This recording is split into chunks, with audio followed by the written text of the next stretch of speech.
welcome back to the Mr. Arsenal podcast for another match day watch along. Obviously, I started with the men's, now we're here for the women's, and this one is huge. This is a potential title decider. The winner takes all psychologically going into the last nothings of this season. They see already joined by Liam. Andrew will be on his way soon. How you doing, Liam? How's your day been with all the drama unfolded after last night? Yeah, not bad, mate. Not bad. After I calmed down, I just sat there and thought, you know what? That's a big old win last night, isn't it? And we got the win. Do you know what I mean? 3 points. Enjoy it. Enjoy the next day. Yeah, exactly. And obviously, as you say, enjoy the next day. What makes it even better is obviously got Arsenal playing again, and it's the biggie. There's no bigger game now this season left. Depending on how this goes, obviously. But obviously, I don't know if you've seen the lineup, but obviously this is the lineup they've gone with tonight. Zinsberger in goal. Moritz, Williamson is back. Thank God. Massive.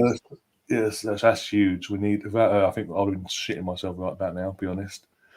Got Salza partnering alongside her, and then Steph Catley is dropping in as left back because obviously Kate McKay suspended because of the referee from last week. If you know, you know. Leah Warty, Kim Little, and Vivian Miedemar make up the midfield three.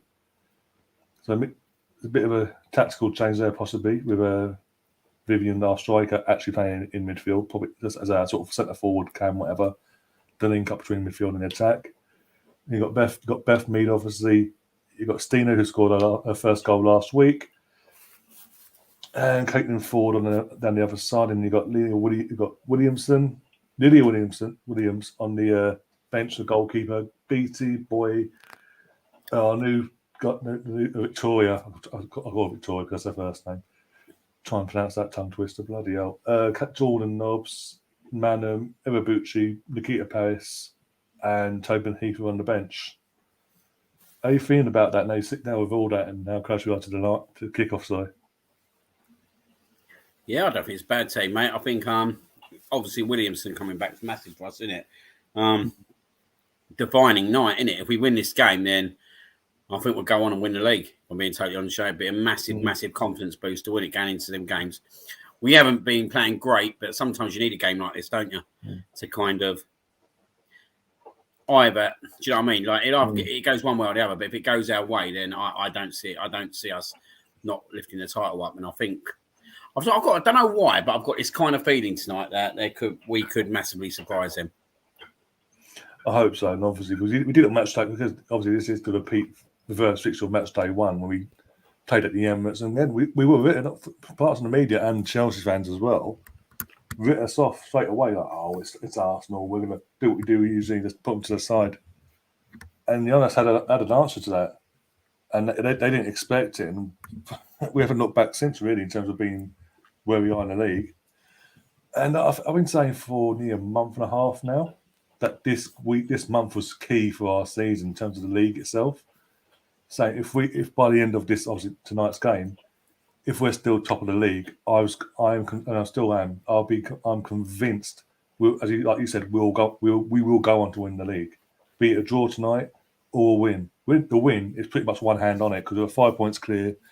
We've got a postponed game to play, and yes, they've got 2 games themselves they've got to play. But even with them 2 games, then as long as we win our game in hand, which is in a few weeks' time, they can't catch us. We'd have to slip up majorly for them to then catch us.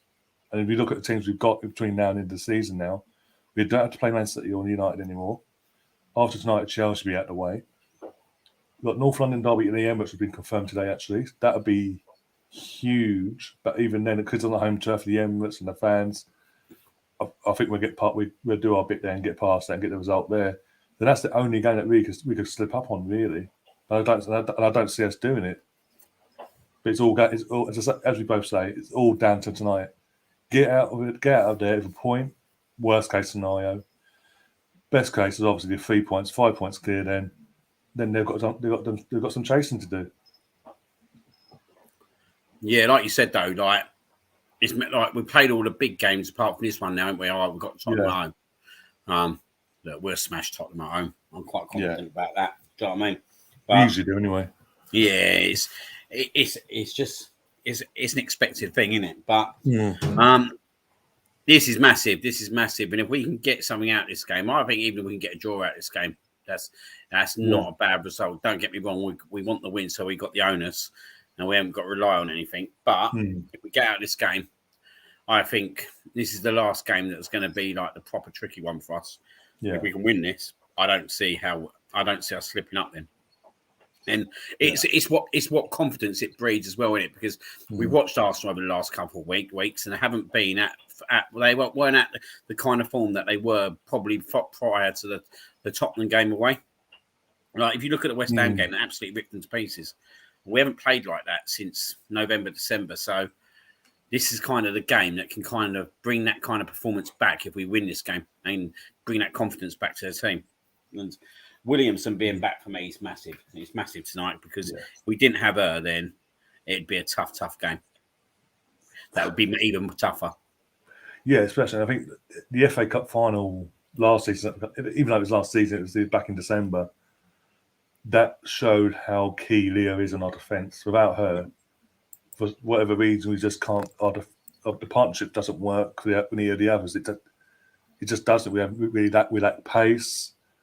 Lead in general communication. I mean, that final, I was at that final, and we were pushing. Both defenders just kept pushing forward and not communicating with each other. And as you saw the first goal, boom, boom, boom, left Zinsberger completely exposed. And it was 1-0, and it was pretty much game over then. Just another thing I'm hoping for. We have a decent ref tonight.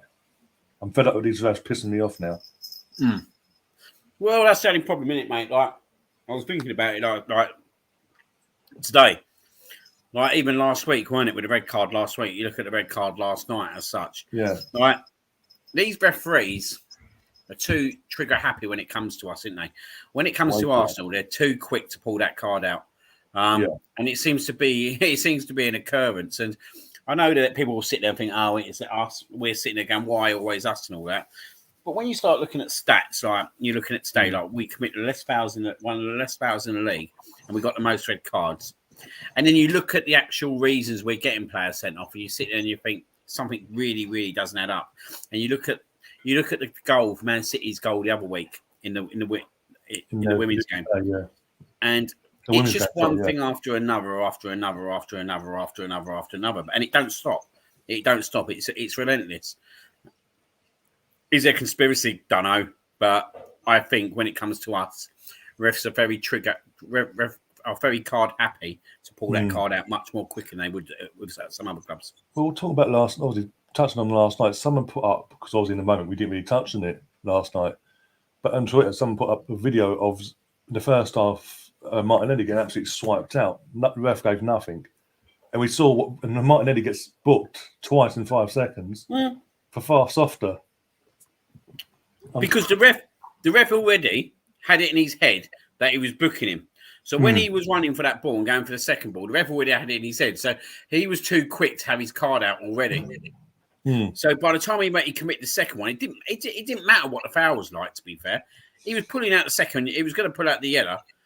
Yeah. And he makes a name of himself a little bit, don't he? Because he's the first referee ever that's ever sent someone off and gone bang, bang in 2 different instances in the same play.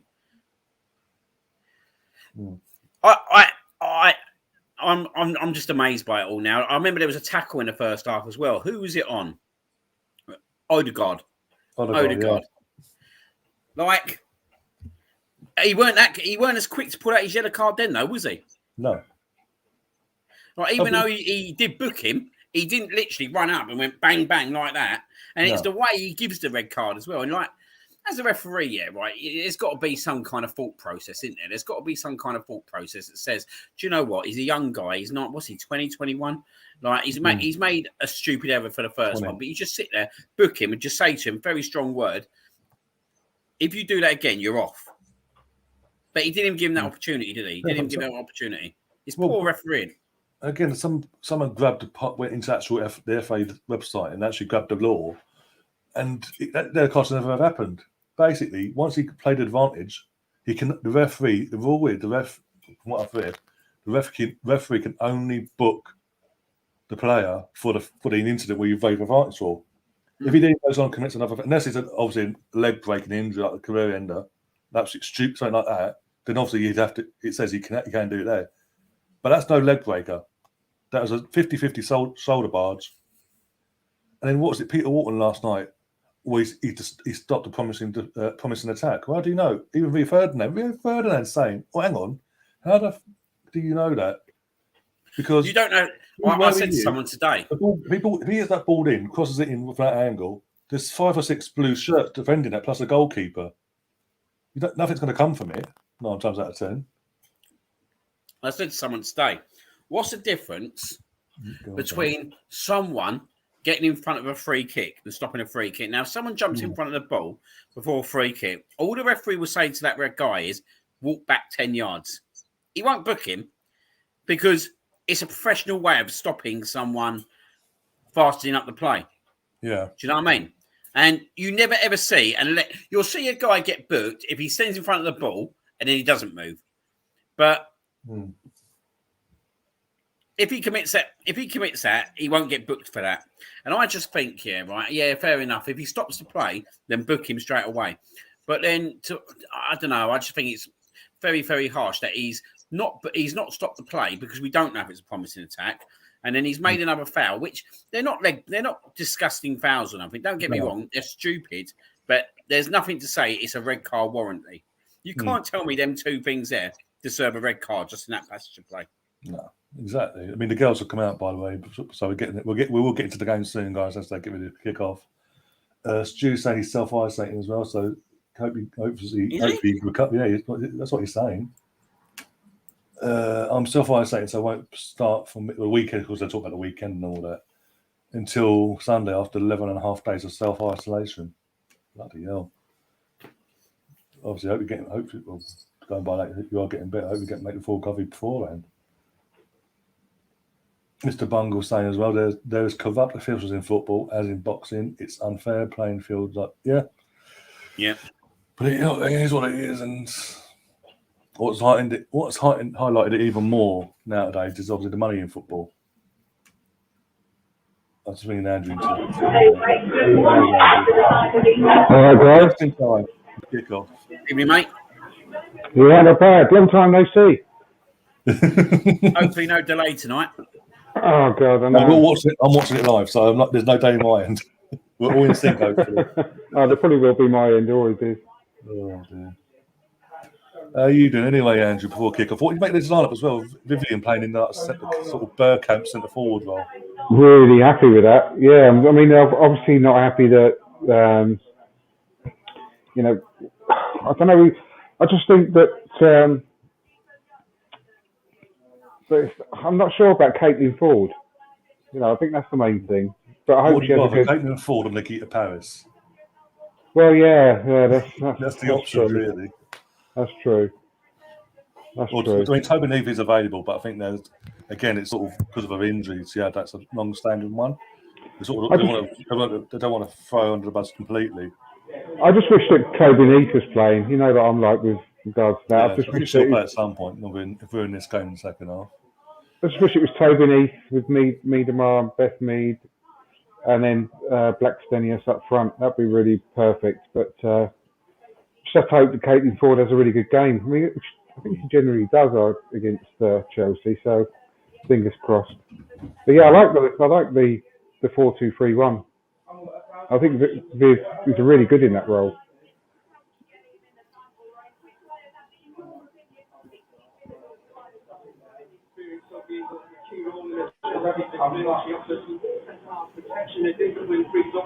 Really nervous about it though, to be fair. Similar to yesterday, Stoke can be a bit more chilled out than yesterday. Just hope so, mate, eh? Yeah. I still ain't got over yesterday properly, to be honest. I'm kind of enjoying it now, but it weren't enjoyable last night. No, I'm more annoyed, but I mean, the actual result was absolutely amazing, fantastic. I'm just more annoyed about the sending off as well. Like, it's just so unnecessary, wasn't it? I still think it's hard. Like, looking back, I do think it's really harsh, and I think the referee needs to be thinking more. But I think he's too kind of happy with us. But we need to get that out of our game. That's stupid. 100%. You know what I mean? I stand by what I said yesterday. He was stupid doing what he did. It was absolutely ridiculous. But when he had a bit more time to think, I just think the ref should have gone up to him, had a stern warning, give him a stern warning and a yellow card. Because it's not like he's kind of gone out to maliciously hurt someone, is it? But and I think I said it when Gabriel got booked again. It's just stupid bookings, mate. And you put pressure on yourself when you give yourself stupid bookings. Yeah, exactly. Yeah. Lack of leadership. I think it's a bit. I think we've got more leadership now than we have in many years, haven't we, on the pitch? There's quite a few of them now that should be able to provide that. But, great win. Lacazette was on the pitch. Yeah, fantastic win. It put us in an amazing position. Anyways, kicked off. Yes, 1 minute 17 on my screen, 18. If we can hold out for 20, 25 minutes and get a foothold in this game. Yeah, definitely. I'm a lot happy with our defence. I mean, Raffaelli's really, really good player, that Raffaelli. She's almost very similar to, to Leah. Great that Leah's playing as well next to us. That makes me feel a lot more confident. Yeah, we were saying just before kickoff how key she is in that defensive partnership. Without her, we saw in the final without her how had we missed her. I know. And as soon as she was out of the team for all those weeks, God, we missed her. I was saying beforehand, wasn't I? God forbid it's all my fault. I think God forbid we lose either her or Beth, but especially her. And as soon as we lost her, we just collapsed. She's that important to this team. It's unbelievable. Did you hear her on Wrighty's house this week? Yeah. I haven't seen that yet. I see she was on there. Yeah, it's really good. Was it good? Yeah. I might give it a watch after as it goes. Oh, dear.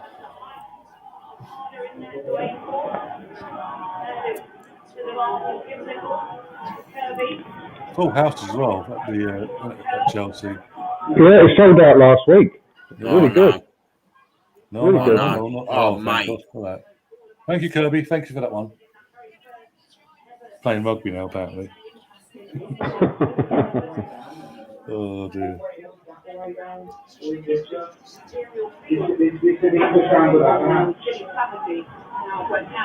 You're playing very high line now. The industrial food segment, it'll show such a technically gifted player, but they get under pressure. Yeah, we need possession. Tackle. Well done. Great tackle. Didn't need to run. Almost a bit of a loss up there. Vivian's got the ponytail back as well. I don't know. Lots of kit. She don't seem to play so well when she's got her hair like that. I hope that changes today. Hopefully, the last couple of games, she seemed getting much more back to her best, which has been quite positive. Well, that pass last week, the assist for the goal, the equaliser, what a pass. Yeah, it was a great pass. That was proper Bergkamp-esque, wasn't it? Oh, Jesus. Oh, lucky there. Relax, girls, relax. I mean, that miss by Frank Kirby, I mean, it's unbelievable.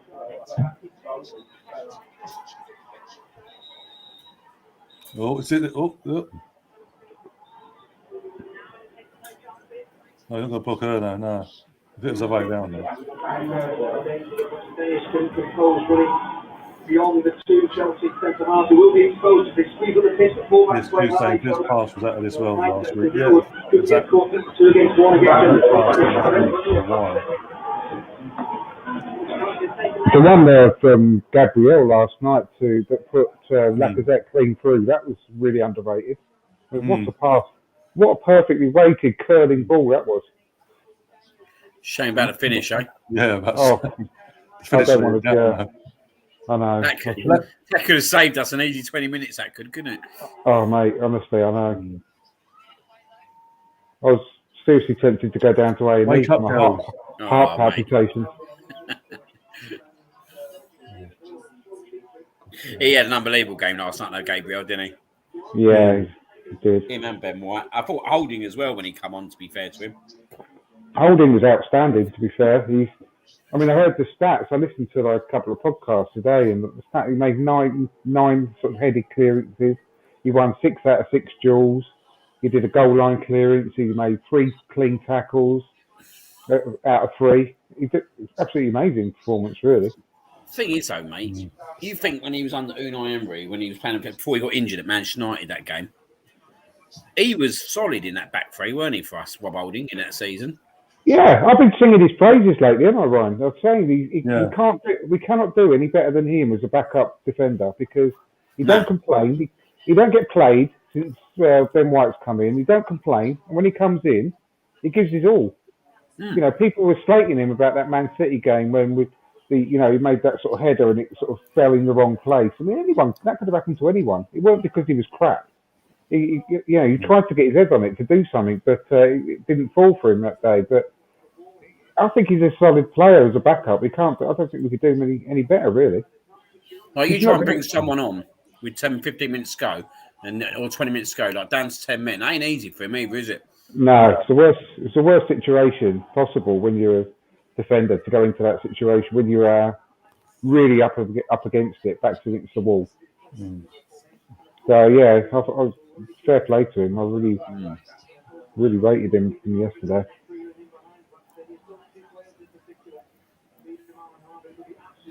That's the thing now, though. Our defence is finally you can feel that you don't have to worry too much about it, do you? Especially when Tommy Assing's back. But I mean, even Cedric had a decent game last night. You have to be fair to him. I mean, we all criticise him when he doesn't have a good game, but when he does, deserves a bit of praise too. I mean, I'm not saying he's absolutely outstanding, but he put in a decent shift, didn't he? Yeah. It'd be nice to get old Tommy Assing back, though, wouldn't it? Oh, mate, yeah, definitely. He's a different level. I just hope he's back for the next game with another 9 days rest. Yeah. It should be back for that time. In the pre-match presser, Arteta did say he'd been training hard, didn't he? So hopefully that'll be his first game back, and then he'll stay in the team. It'd be definitely nice to get him back, mate.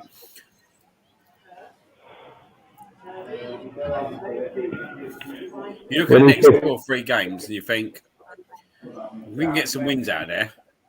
I think it's about how many people can win away from home.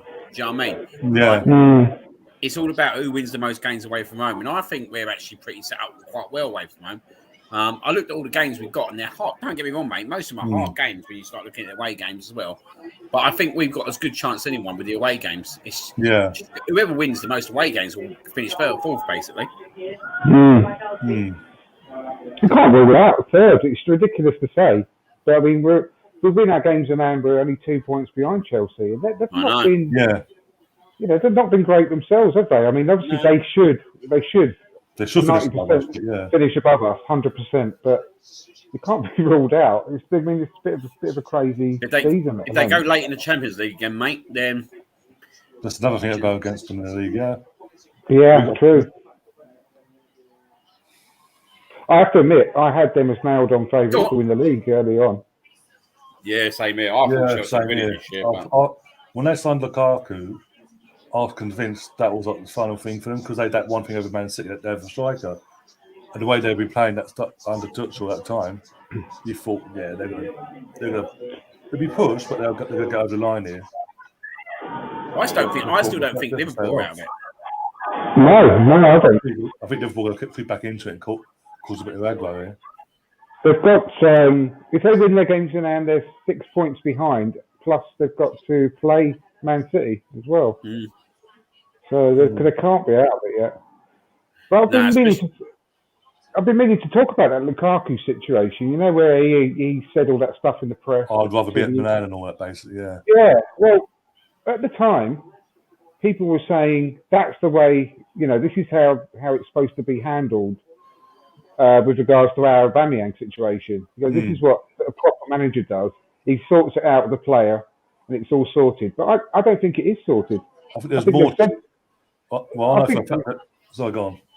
I was going to say, I think they've said what they wanted to say to appease the fans and to keep everyone happy. But I don't think behind the scenes it's sorted at all. I think we've sorted it out properly, but actually getting rid of him. I'm not saying they're going to get rid of Lukaku or anything like that, but we did sort it out in our own way. But I think they've just gone to the extent of trying to appease people in the press and the fans and everything by saying it's all smoothed over and he's back in the team. But I don't think he's happy at all. Still. No, and I think as well. I think after what happened with the Ozil situation last year, and it showed how much of effect it played within the squad in that 2-3 month spell. I think that if Aubameyang had stayed at the club, I think there would have been problems second half of the season. So I think it's managed correctly. If I'm being honest, I think it's good for all parties. I do. I think it's the fact that we've got it sorted a lot quicker, and it could have been another 18 months with him sulking, sitting on the bench, maybe not even getting in the squad next season or something like that, like we had to do with Ozil and Klasnach. No, not with Klasnach. Socrates that time. We couldn't even register them. Yeah. But there could have been another situation like that, and he's still getting full salary. It would have been ridiculous. So, they done well to get rid of him and Aubameyang. William and Aubameyang that quickly, didn't they, with the wages there? Yeah. Oh, really, really good. Yeah, that can't be overlooked. Especially in the circumstances of Barcelona and their financial difficulties, we sort of went, you know what, we want him off the books that bad. We basically take the contract, we pay his contract up, basically.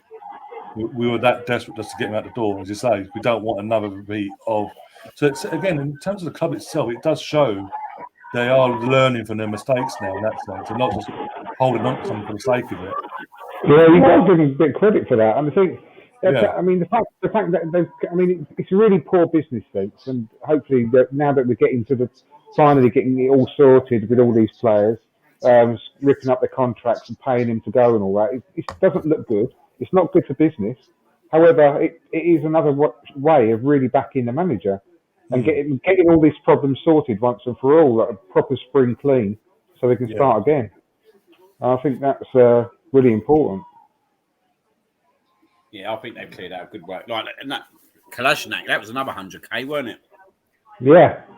A week, if not more. Yeah. Plus bonuses, yeah. Oh, unlucky. Also, I'm quite excited to see what we do this summer. It'd be like, do you know what? Right, where we finish is where we finished. You know what I mean? But I think this summer will be the first summer where we start spending big money on individual players again.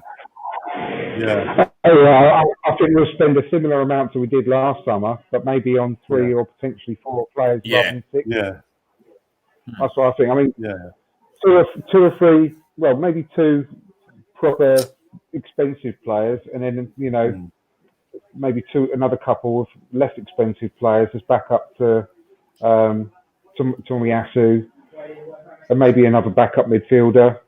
But I think we'll go big on 2 players, a striker and a midfielder. Yeah. And then like I say, less expensive striker as well. Yeah, or maybe depending on how Balogun gets on this next 6 months. Well, not 6 months, but a few months, till the end of the season. Maybe he'll come in and have the Eddie role in the team, in the squad.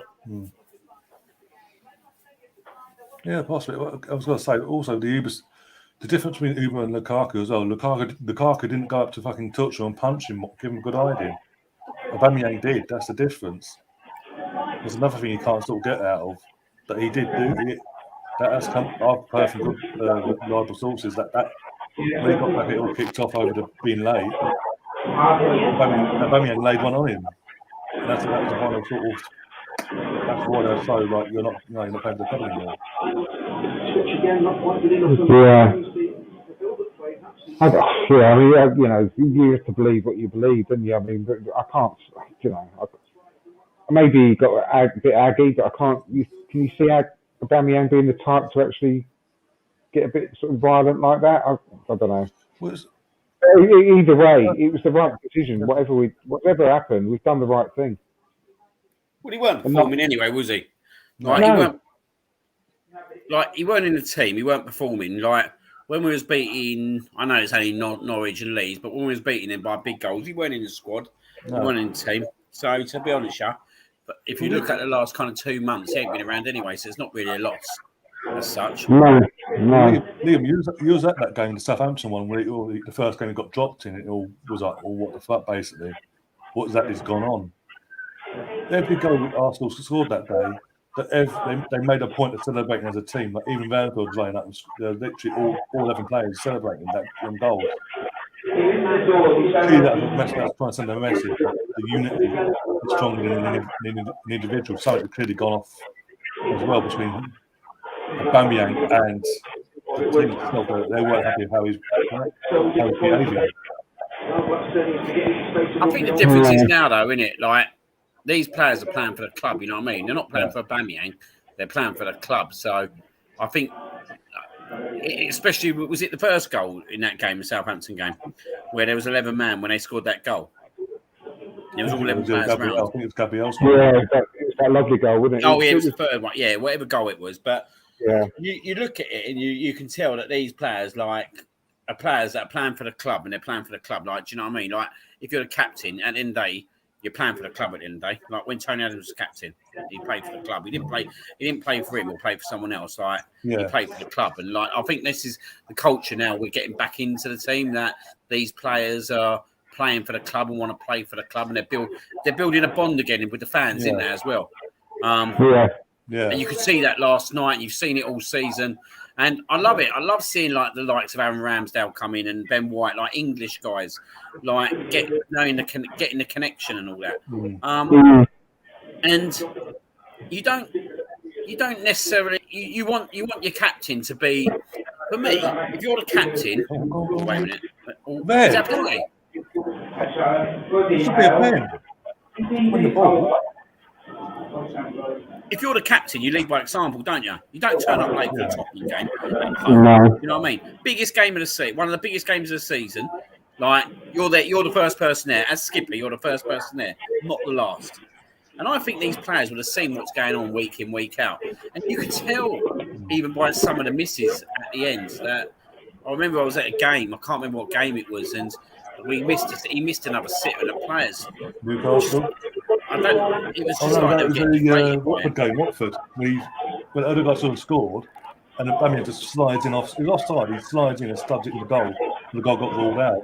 The camera cuts to Odegaard, and he's just like, "What the fuck have you just done?" And it's just from there. Yeah, that was inexcusable, though, weren't it? For me, that wasn't right. He knew he mustn't. As a striker, you know whether you're on and off. You don't. If you've got a doubt, you don't go and nick someone's goal from anyway, do you? How wasn't that a pen, by the way? Huh? That's just ridiculous.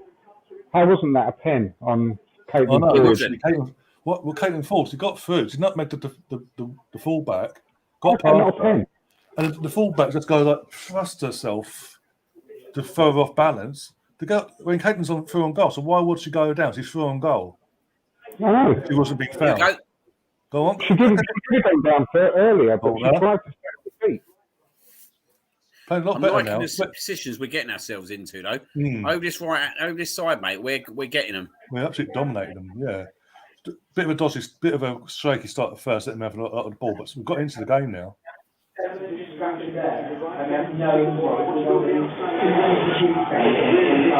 Tuesday should have been a pen. The ref is Caitlin's wrong goal. All she has to do is put it far post. It's 3-1-0. There's no reason for it to go down other than being fouled. There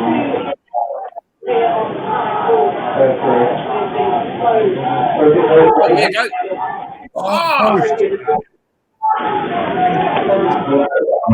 God. We've definitely got a massive foothold in this game now, though. Yeah. We've worked them out. We need to keep up this pressure now.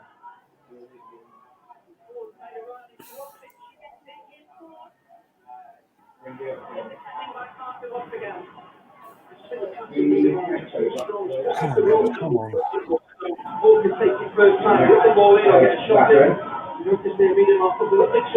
I really like Meader Mine, that role, just behind the striker. She seems much more effective to me. She's been very isolated, isn't she, the last month, I think, at times. Yeah. Yeah, so it's probably the last couple of games you're starting to see her really coming back to her best. You can see her movements are much better. She's a lot sharper. Oh, mate.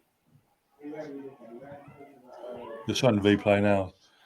But Souls that kept it in as well. Hit the So unlucky. That's on the post. So unlucky. Oh.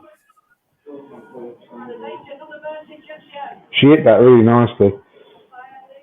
Oh, what was that? Poor crossfield pass. Put it that way. Very poor. What are we going to do here? Wait, the hate for it. The hate for it. No, get rid of it. Yeah, he's going down to In the early stages, the other medium mark. What's great ball into the box.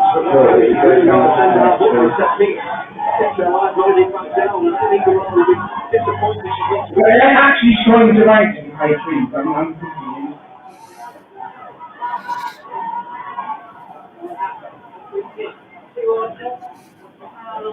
Let's have a look at it again. Great ball in. He should have been dealt with by Chelsea. He's just kept alive. Go on, Caitlin, go on. Oh,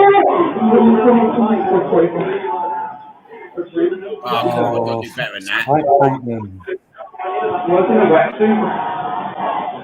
I didn't get quite the She's not a natural goal scorer at all, is she? No, it was. It was a pass. He tried passing it off to Stina, but didn't get the As usual, accuracy right. As usual, I'm a bit behind you on the stream.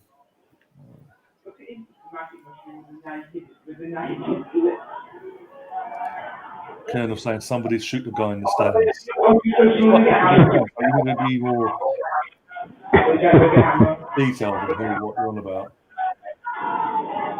Well, obviously, I've got the sound on a tiny bit, but not enough to hear it, obviously, behind these earphones. So, don't know what he's on about. No idea.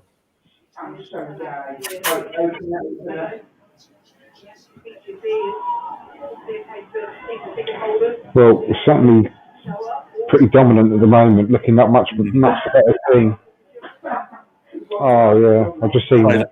You say it now, you're probably jinxing it, said that. That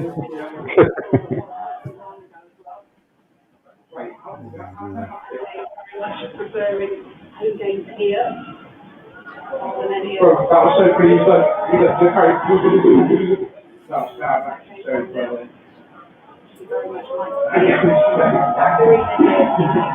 He's on freezing 58. Is he even splashing? But again, in the hammer. So in the hammer, I can repair it.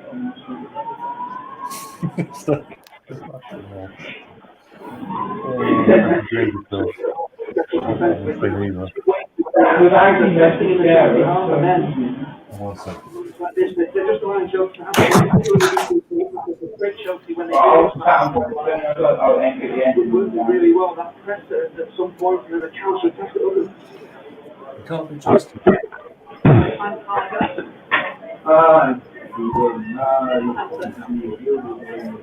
No, you can't be trusted. Just don't drop kick it across the room, please, Ryan. Oh dear. Well, I'm not Premier League footballer for West Ham, so I won't get away with it. No. There's a joke, by the way, for anyone new to the channel. We're not being serious. We're not that bloody.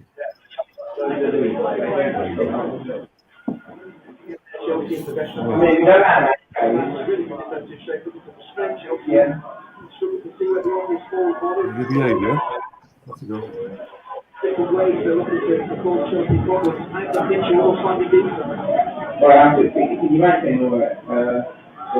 To be fair, she couldn't give you much else with that shot, could she? No, that's what I'm saying. You could have a Anywhere else, balance as well. It's not exactly balanced either. This is where we can Caitlin, you sort of fucking. Oh, look at Caitlin. So it's sort of first touch like that.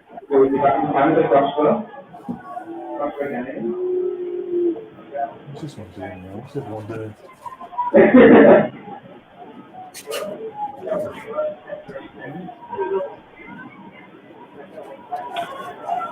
I just don't understand what if Oh, dear. I don't know.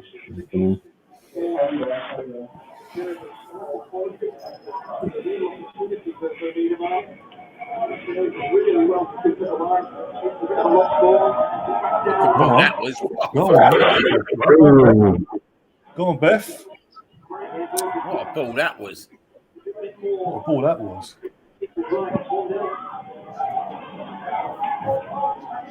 She's a bit of a difference maker at the moment. Look at that. Oh.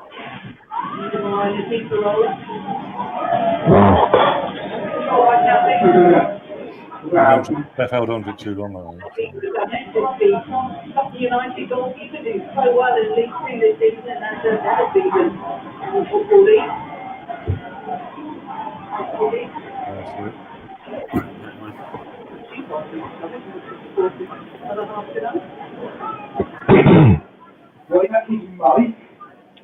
We're just not the same without Toby Heath on that left-hand side. I just, she's fit enough to be on the bench. I don't know. I understand sometimes why you don't start with the best players and take them off, after you've hopefully got a lead. What a ball. She's having a good game. Well, I've been given my orders by a colonel saying Ryan, leave the room for 20 minutes, we'll score again. Like last night. Yeah. Let's go to the internet off. It happened to me though for such a long time. It can be a bit of a running joke with me with Arsenal. My kids, and I used to, if I ever went into the kitchen for a drink or if I popped to the loo or something or whatever, we always scored, and it went on for ages. But then I just started staying out of the room on purpose, and it didn't work. No, we don't score goals. I just ended up missing the game, full stop. Oh dear.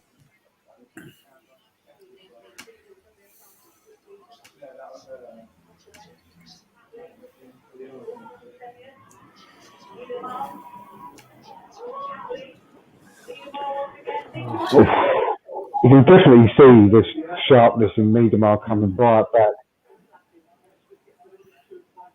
Yeah. Well, also with Stina, bringing Stina in as well has allowed us to have that freedom to sort of move about. Yeah, I think to the spot where shit. I think she's really enjoying it. Leah, get over. Kirby tried That's to lock shocking, it. isn't it? I can't believe that's what's that. Bloody hell. Absolute shocking. She's going for the chip. Oh, maybe she was. Yeah, she's trying to lob. I didn't realise. I thought she was going for the cross.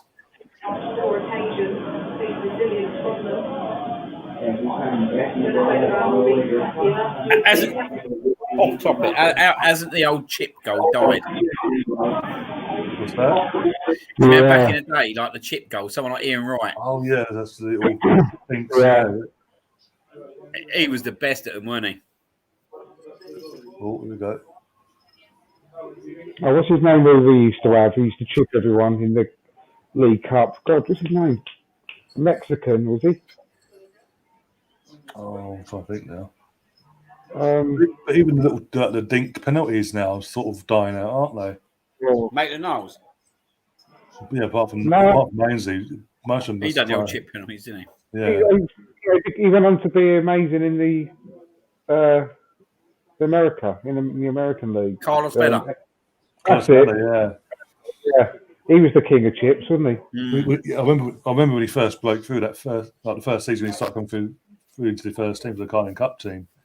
Yeah. Every goal he scored was literally chipping the goalkeeper, no matter who. Oh yeah. He could be literally open goal. He'd go, I'll just dink it in. Do you remember when the Sun done a massive big spread on him? Yeah. First breaking through. Like he was going to be the biggest thing ever, weren't he? Yeah. Yeah. You know. To be fair, he looked really talented for quite a while when he used to come on in the League Cup, didn't he? But then when he got his chance in the first team in the league, it worked for him now. But he went on to break records in the American League, didn't he? The goal scoring records in America. He's still there now, isn't he? Yeah, he's at LA now. LA, Will Ferrell's team, not Galaxy, the other one, the new one. I think he went now. He was at Galaxy. I think he was in Galaxy. There was a few of them in that area though that went. Remember that's Meridia? Was it Meridia? Fran Meridia? Van Marino. Marida, yeah, Fran Marida. I He don't was know the new. that hyped up. He was the Pardon? new Seth Fabregas at one point when he was being Yeah, touted that's as a new what I'm saying. Yeah. That one got hyped up and never sort of hit the promised land. He's still playing, I think, over in La Yeah. Liga. Yeah, because he must be only about 30 now, mustn't he? He ain't getting that old. Yeah. Well, if I'm 32, he's got to be about 28, 29 at least. He was about 2 years behind Seska, I believe, wasn't he? Because after Seska broken into the first team when he's a regular, Fran Marino was not too far behind. Then that's why, cause he was about, maybe when Seska was 18 or so and he was playing regularly, he was about 15, 16, something like that. Yeah. And they were saying that he looks like the next Cesc coming through. So yeah, Cesc's what, 33 now? I mean, I can't remember who I heard on a podcast say that if we'd have re-signed Cesc when we had the chance when he went to Chelsea, he could literally still be in our first team now. Was it Arscast? It could have been one of them. He's either that or because it came out during lockdown, isn't it? That podcast, that particular one. I remember listening to it going into Tesco. No, it was really recently. It's only in the last 2 or 3 weeks, this one. Oh, okay. And and he said that if he could still literally be in our midfield now at 33. Like, makes you a bit sad. At the time, though, does it? Makes you a little bit sad, doesn't it? If you really think about it. He could probably still have done an amazing job, like in January when we're. Yeah, I said at the time I was absolutely fuming, gutted. All the expressions basically that we went for the effort of putting that release clause in, of having first refusal, and to keep Mesut Ozil happy. Apparently, we went no, we'll stick with Mesut. It makes you so angry. But even with Mesut Ozil, I would still wanted Cesc. Competition for places. Obviously, yeah. It might have been the kick up the arse Mesut needed. We never know. I know. Well, we had Ramsey and Ozil, didn't we? Fabregas and Cazorla and Ozil all in the same kind of team at that point. And Alexis as well. Oh, mate. See that goal he scored the other day? Like, I know he's totally different. Into Milan, yeah. Still. We're giving him a new contract, apparently. He's got the talent. He was brilliant for us, wasn't he? Really, Sanchez. Absolute brilliant when he first came over. Oh, dear. At least he realised after 24 hours that he made a mistake and wanted to come back. It's too late. Yeah, shame that, isn't it? He's the best in the Emirates era, in my opinion. He's so good. Sanchez. Alexis, yeah. No one comes near, really, let's be honest. I honestly believe when we brought him as well, he was on the verge of being he was literally around one of the top 5 players, weren't he? Like, obviously, Messi and Ronaldo, but then he was the next stage down, weren't he? Yeah. Yeah, I'd say so. Look how much we got him for as well, like 30, 35 mil, something like that. Mate, cheap as chips when you think about it. Cheap as chips, great.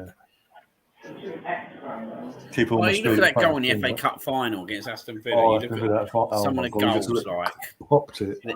The hat-trick at Leicester. Like, we should have won the league. Like, I still say, Cazorla don't get injured that season, we take them really close that year. Do you know what I mean? But he was even Cazorla for me, the best 2 players I've seen in the last 10 years. That's my personal opinion. Them 2.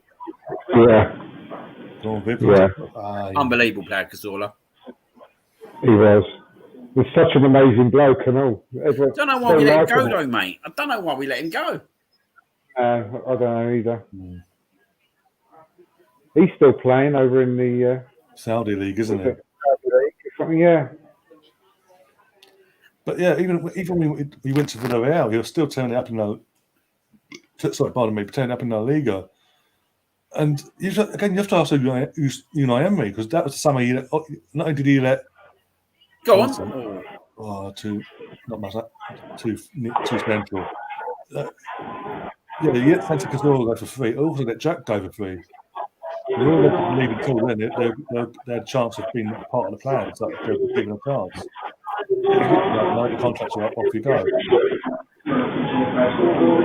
think I can't remember what happened leading up to Santi leaving.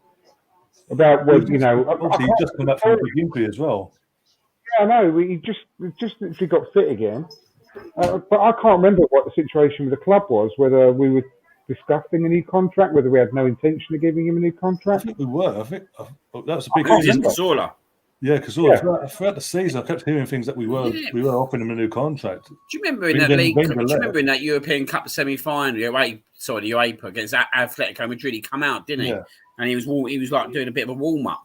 Like, he went in the squad, and you thought, oh, yeah, he's going to be back. Like, the next thing, he's gone. And you're just like... I think he's got to be an Unai Emery decision straight away, innit? Well, yeah, it's got to be, because literally, we're in contact for that whole season, get the contract sorted, and then Wenger obviously suddenly decided he wanted to leave. He won't be part of his plan. I think something would have been perfect under Unai as well. It would have made it a lot easier to have that creative midfield. Cazorla's perfect under any manager, mate. He's perfect for anything, full stop, isn't he? And I bet he can still do it for us. Yeah, it would have made it a lot easier to keep continuously not play Mesut. Because obviously, apart from Mesut Ozil, once Santi was gone, there wasn't anyone really in that position that could challenge him. So at some point, he had to come back. Whereas with Santi was down keeping fit and running the show, Unai can go, well, I don't need him. Look, I've got Santi. Well, look at that game at Man City when we beat them 2-0, mate. Ozil was put on the bench that day, weren't he? And 2015. He was unbelievable, mate. Honestly, unbelievable. Like, we're being honest, like, we should have never played Ozil away from home after, like, in them games. It should have been Cazorla in that role. Yeah, definitely. Just unbelievable, mate. Honestly, I can't speak so highly about him.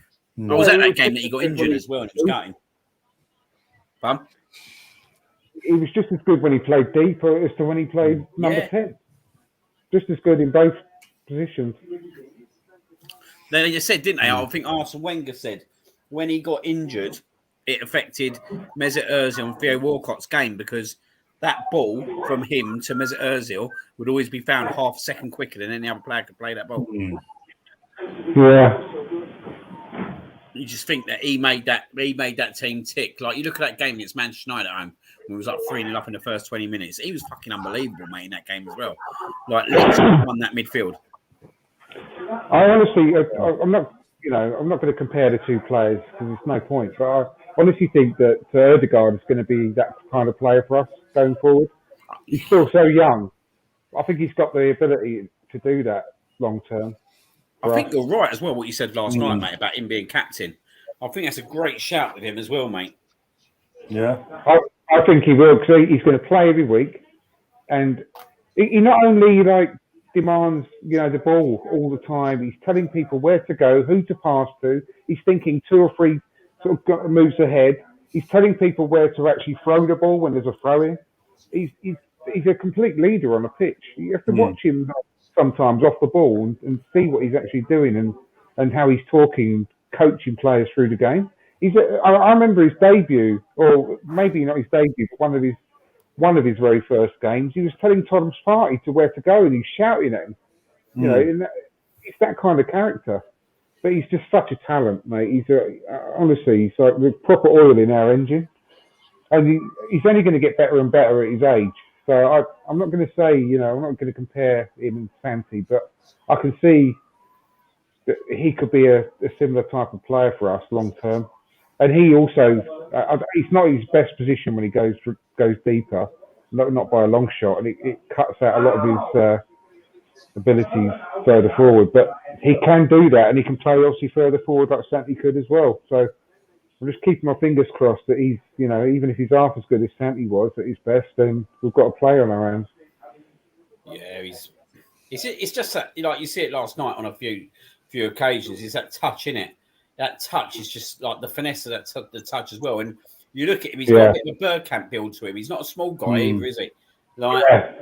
He's quite tall. So he's not one of them players that are quite small and not going to challenge for kind of aerial threats because he will. I think he will mix it up, and I think few more, like another season or two, and he'll become a massive player in England. Yeah, definitely. Yeah. Definitely. It's just getting the right forward for him, isn't it? It's about getting the right forward for Odegaard. I mean, can you imagine if we'd have had like a proper, really good centre forward yesterday? We would have won the game 2 or 3-0. Unbelievable. Yeah, of course. We'd have beat Burnley. We'd have won that game easy yesterday. Everton. Would have beaten Everton. Yeah. Manchester United. Yeah. We're missing someone so badly as a real good centre forward. It's quite depressing, really. You see yesterday when, I mean, Lacazette could have had 2 or 3 goals last night. Easy. You know, that one where he got Saka nutmeg that bloke, cut it back, and he just did it straight at the goalkeeper, didn't he? He missed that through the 1-on-1. He missed the one where Cedric crossed it in as well. That should have been a goal from a Premier League centre forward. So it's quite depressing when you see it. You think, oh God, you've got no confidence. When he ran through yesterday, that one-on-one with the goalkeeper, did anyone have confidence that he was going to score that? Really? You knew he wasn't going to score it. Do you remember that one where he ran through against Liverpool as well? Not last season, I think it was the season before. He ran through from the halfway line, literally on his own. Remember that? He missed it, didn't he? Yeah, he missed it. I think it clicked wide. The crossbar, maybe, but he missed it anyway. Oh yeah, I do, mate. I do. Oh yeah, behind closed doors. Yeah. Yeah, you've never had any confidence. He's always been dreadful on one-on-one situations. It is depressing, mate. But on the other side of it, I look at it and I think that's why I'm quite relaxed. Like even if we finish 5th or 6th this year, do you know what? If we get a forward in next year and we get the right forward in, then we'll become a top 4 challenging team without a shadow of a doubt. Like if we had that forward this year, mate, the top 4 will be done with already. I know. We'll be comfortably in it, yeah. If we don't get top 4, we get Europa League versus getting Champions League football, that could affect the player that we get in the summer.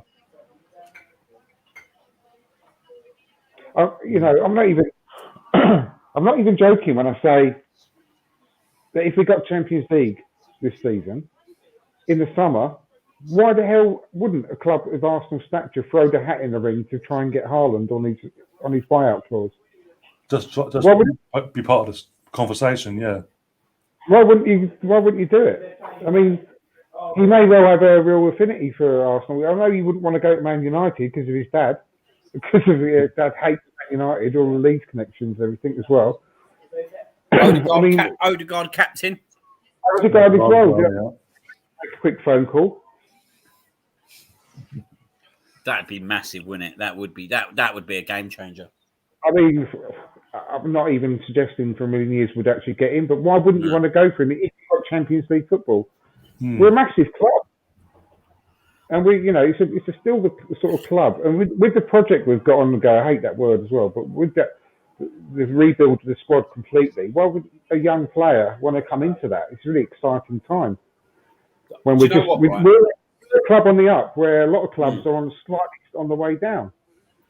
And that's the appealing thing with Arsenal at the moment is that if you're a player who's probably about alpha, if you're he's at Haaland's age, and you look at what team would you think that you could grow into him, and not just become a legend, but you could become a proper legend at Arsenal than you would at Man City, because Man City are already there. They're already doing it. Where if you transformed Arsenal from being a 5th, 6th, 7th team to competing for the title and all that, but growing up with a team that you've got Saka, Odegaard, Emil Smith-Rowe, Martinelli, do you know what I mean? You can make yourself an absolute legend at this club.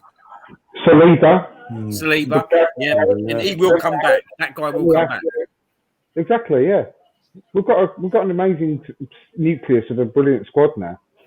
What all we're missing is the final 2 pieces of the spine. That centre forward and one more midfielder to replace Granit Xhaka. Like you said, mate, you look at defenders. You keep Rob Holding, mate. You've got Rob Holding, Saliba, Gabriel, and Ben White. Mate, not being horrible. You're not going to get many teams who probably. Oh Jesus! Oh, what a block! You're not going to get many teams with four better centre backs. No, right. You're not going to get that. No.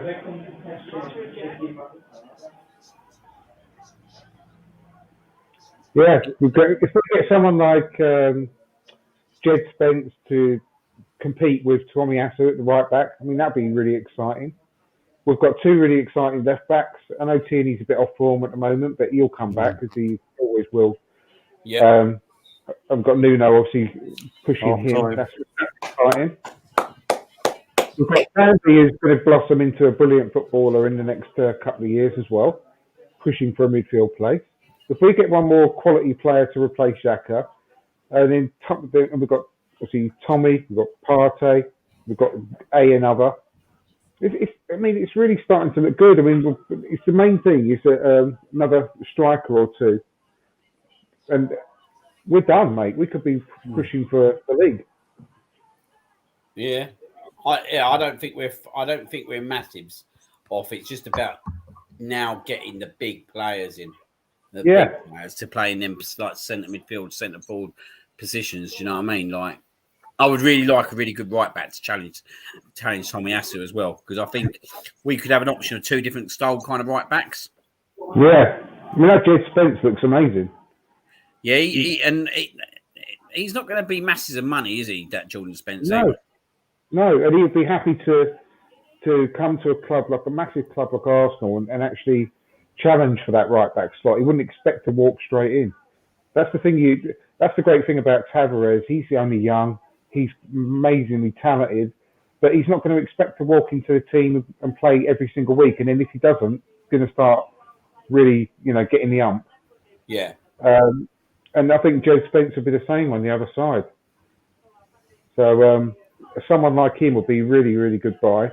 And also, I was talking to Clive on Twitter yesterday, just briefly about that Southampton player, like someone like that Stuart Armstrong as a midfielder. I don't know if you've seen him very often. He scored an amazing goal a few days ago in the FA Cup, I think it was.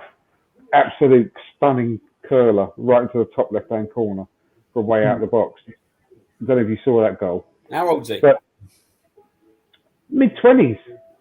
I think someone like him, I think he's a really talented player.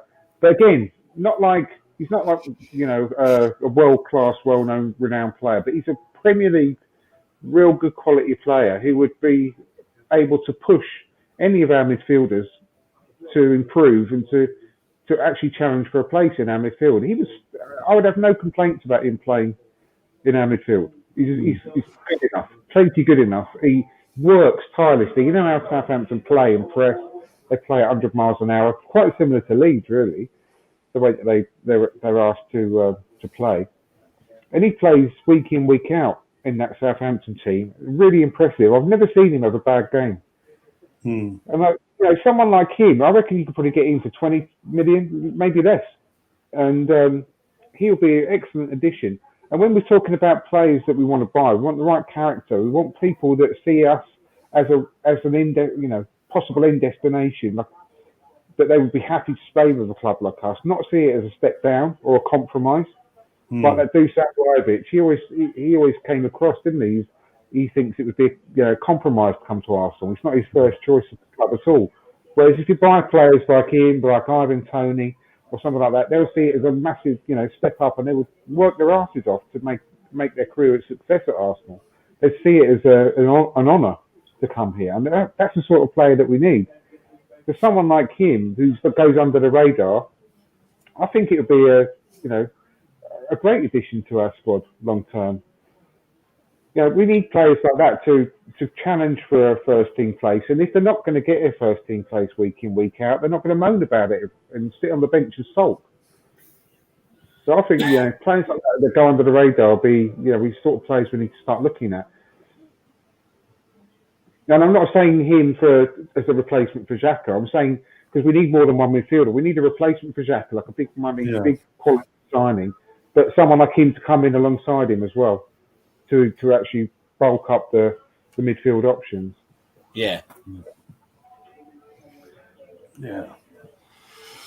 I always find it quite interesting with the centre midfield because Mikel Arteta, being a centre midfielder himself, hasn't really I'm not sure if he's had the opportunity, but hasn't really brought many centre midfielders into the club as of yet, has he? Really? When you look at it, like, all right, he's brought Partey and Lokonga, but that's it, isn't it? Really, when you look at the centre midfield. Yeah. Exactly. He hasn't brought any attackers either, has he, at all? Apart from, I think, Willian was the only one that we've got on three. Other than that, I don't think he's brought any attackers in. Yeah. But it's going to be a big summer, that is definitely for sure. Yeah, no matter what you're thinking. We've done a hell of a lot of the groundwork in January as well. People said January was absolutely diabolical window. It wasn't, for the other reason that we've cleared the decks. We haven't got to do so much work in the summer to clear the decks. We've basically got to concentrate on just bringing people in the summer now. Because there's not a lot of work to do with regards to outgoings anymore, is there? So I think it was good in that respect, the January window. No, because you'd like to think that Lucas Torreira will end up at Fiorentina anyway, won't he? Hector Bellerin will stay in Spain. Yeah. And then you look at it and you think most of the other business, I think getting Kalashnik off the books was a great bit of business because, and if you look at it, everyone goes on about, oh yeah, we lost all these players in the summer. Mari weren't in the squad anyway. Do you know what I mean? Mari weren't in the squad. Aubameyang weren't in the squad for the last 2 months or last month, at least the last month and a half of that kind of period. And then you look at Maitland-Niles. Okay, he had a couple of good games, but his writing was on the wall ages ago with Maitland-Niles. So he was probably the biggest loss, I would say, out of that squad. But you look at Kalashnik, he weren't in the squad, was he really? All right, he might have made the odd appearance on the bench, but we didn't really lose players that were on the bench apart from Maitland-Niles. That's right, yeah, Chambers. Yeah, Chambers. He was in and out, mate. He was in and out of that bench, wasn't he? We hardly see him. Yeah, I'm just thinking who we got rid of there, but he's making a couple of things. That was all. But I mean, we aren't going to miss any of them. And Maitland-Niles wanted to go. Let's face it, he's been wanting to go for a long time. Yeah.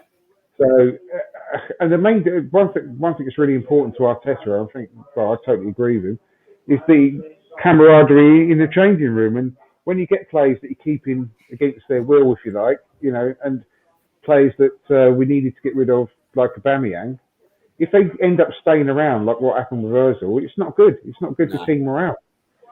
And I think he would have been he's a big personality, Aubameyang, at the end of the day. He's captain and everything. Him being in the club would have been bad news going through the second part of the season. You can imagine him being a bit of a diva, can't you, when he doesn't get his own way? He's a very sort of happy-go-lucky chap in front of the cameras, big smile, all that sort of stuff. But you can imagine him being a bit of a pain when he's throwing his toys out of the pram and he don't get what he wants. We certainly weren't doing too much for us this season anyway to say that we were going to miss him at the moment. It makes me laugh when all these fans go, oh, he needs to go now, lost our main player and all that. Mate, he weren't playing well for a couple of years. For me, he had a good half season under Emery, and he done okay in games for Arteta in the first season, but he was very hot and cold. And he just don't suit that kind of style of play, does he? At the end of the day.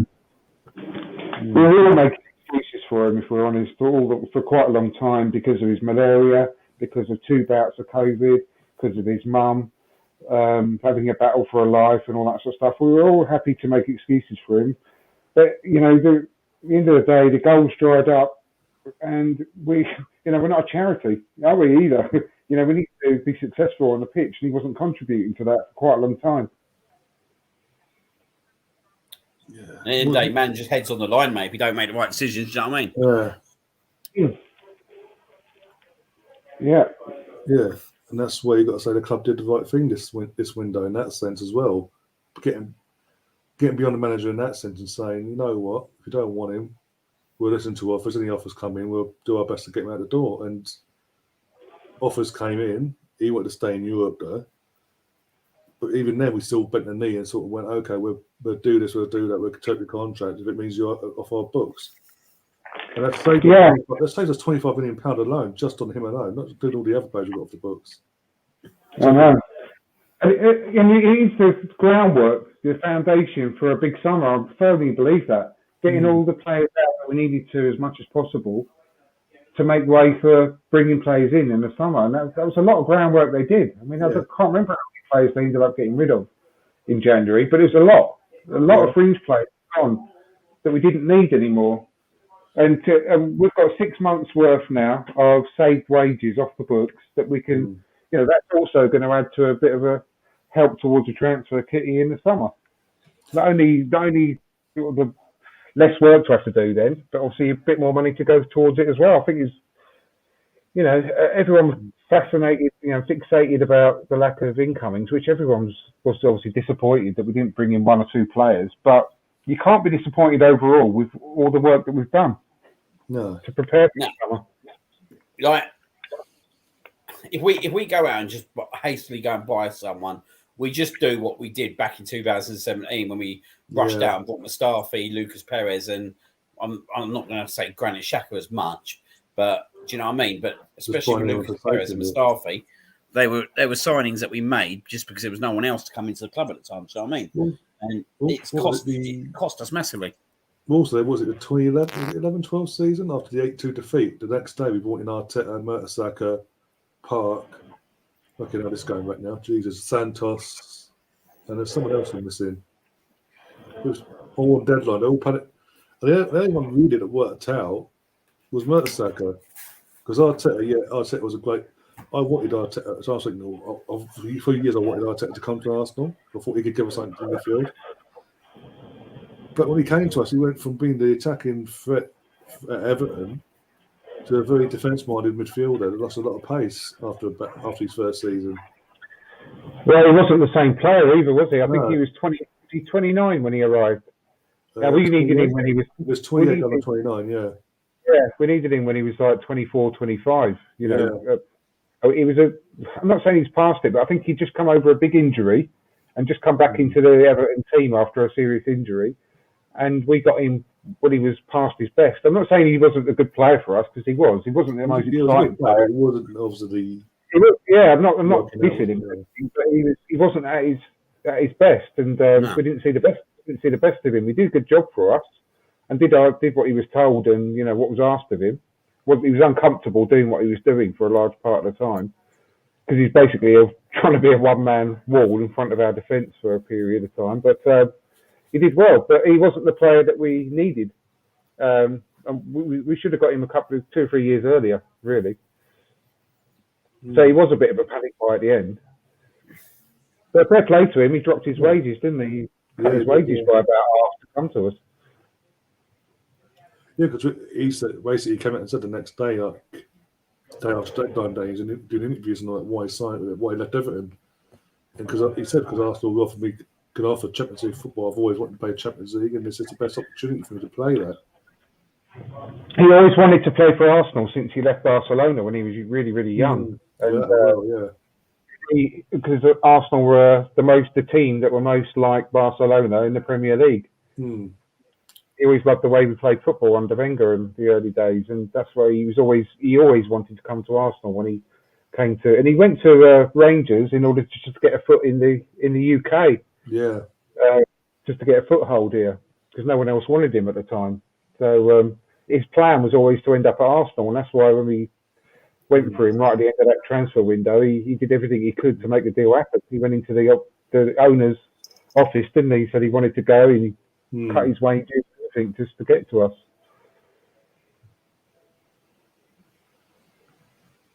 Seems we've got company, by the way. I can't see my face now. I think we can, I think we can be quite optimistic in the kind of future. I think we just got to kind of bear out this ride over the end of the season. And we know we're not going to get many goals from our strikers. Do you know what I mean? It's not going to be hunky dory. It's going to be a few more games like last night, I reckon. But definitely, yeah. I think if we can get ourselves a fourth or fifth, we got fourth or fifth, mate, at the end of this season. We got fourth, mate. Do you know what? Right, it's probably got to be one of the biggest achievements for a long, long time at Arsenal. I honestly, I think, I'm not even over dramatising it. To get above, I still think Tottenham have probably they've got a better attack than us. they're just midfield's Where's pretty this Tottenham? shocking, isn't it? Really, if we're being totally honest. But you look at Man United, like we can get above them two at the end of the season, mate. I think that's an unbelievable season for us. Well, by rights, there's no way we should. We shouldn't get above Chelsea, Liverpool, Everton. Chelsea, Liverpool, Man United, Man City, because they've all got better squads than us. Yeah, all of them. So we should not have any right to get in the top four. So the fact that we have got it in our own hands at the moment is pretty amazing, to be fair. And if we do it at the end of the season, then it's a bigger achievement than winning the FA Cup 2 seasons ago. Yeah, definitely. By far. I mean, even though we beat Man City in the semi-final, but Chelsea in the final and all that is brilliant. It was absolutely amazing achievement, but this will top it by 10 times pretty much, especially after the first 3 games of the season, and with the youngest squad in the Premier League. That's the thing as well. It's experience, isn't it? Like it's experience of being in these kind of games, like last night, mate. Like if Bert Leno was in goal last night, I'm not saying it to disrespect him because I don't mind him as a goalkeeper, but if Bert Leno was in goal last night, I'm telling you now, we don't win that game, mate. We don't win that game last night. Like you look at Ramsey the last 20 minutes. Mate, he was a rock in that last 20 minutes, mate, claiming all the balls, making the saves. You know what I mean? But he's just calm as well. Like, look how many rickets we had, mate, in the last 2 to 3 years. That's totally gone out. Touch wood. That's totally gone out of our game. Like, when was the last time you see a big old howler? I know. Every single week you were seeing it, mate. We was all banging our heads against walls. If Leno was in the goal, we wouldn't have won that game last night. No way, mate. And the other thing is as well, with a lot of people have been saying that it's too much to ask of our young players up front to actually shoulder the burden of this running, these last 16 games, etc.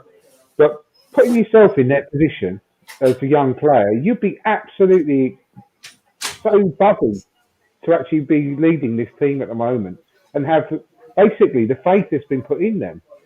Yep. And the fact that Aubameyang's gone, Martinelli must be rubbing his hands together. Martinelli must be absolutely loving it because Martinelli's basically had to wait and ride out the lifespan of Aubameyang and Lacazette in this team in order to really thrive. So Aubameyang going would be the best thing that could have ever happened to Martinelli.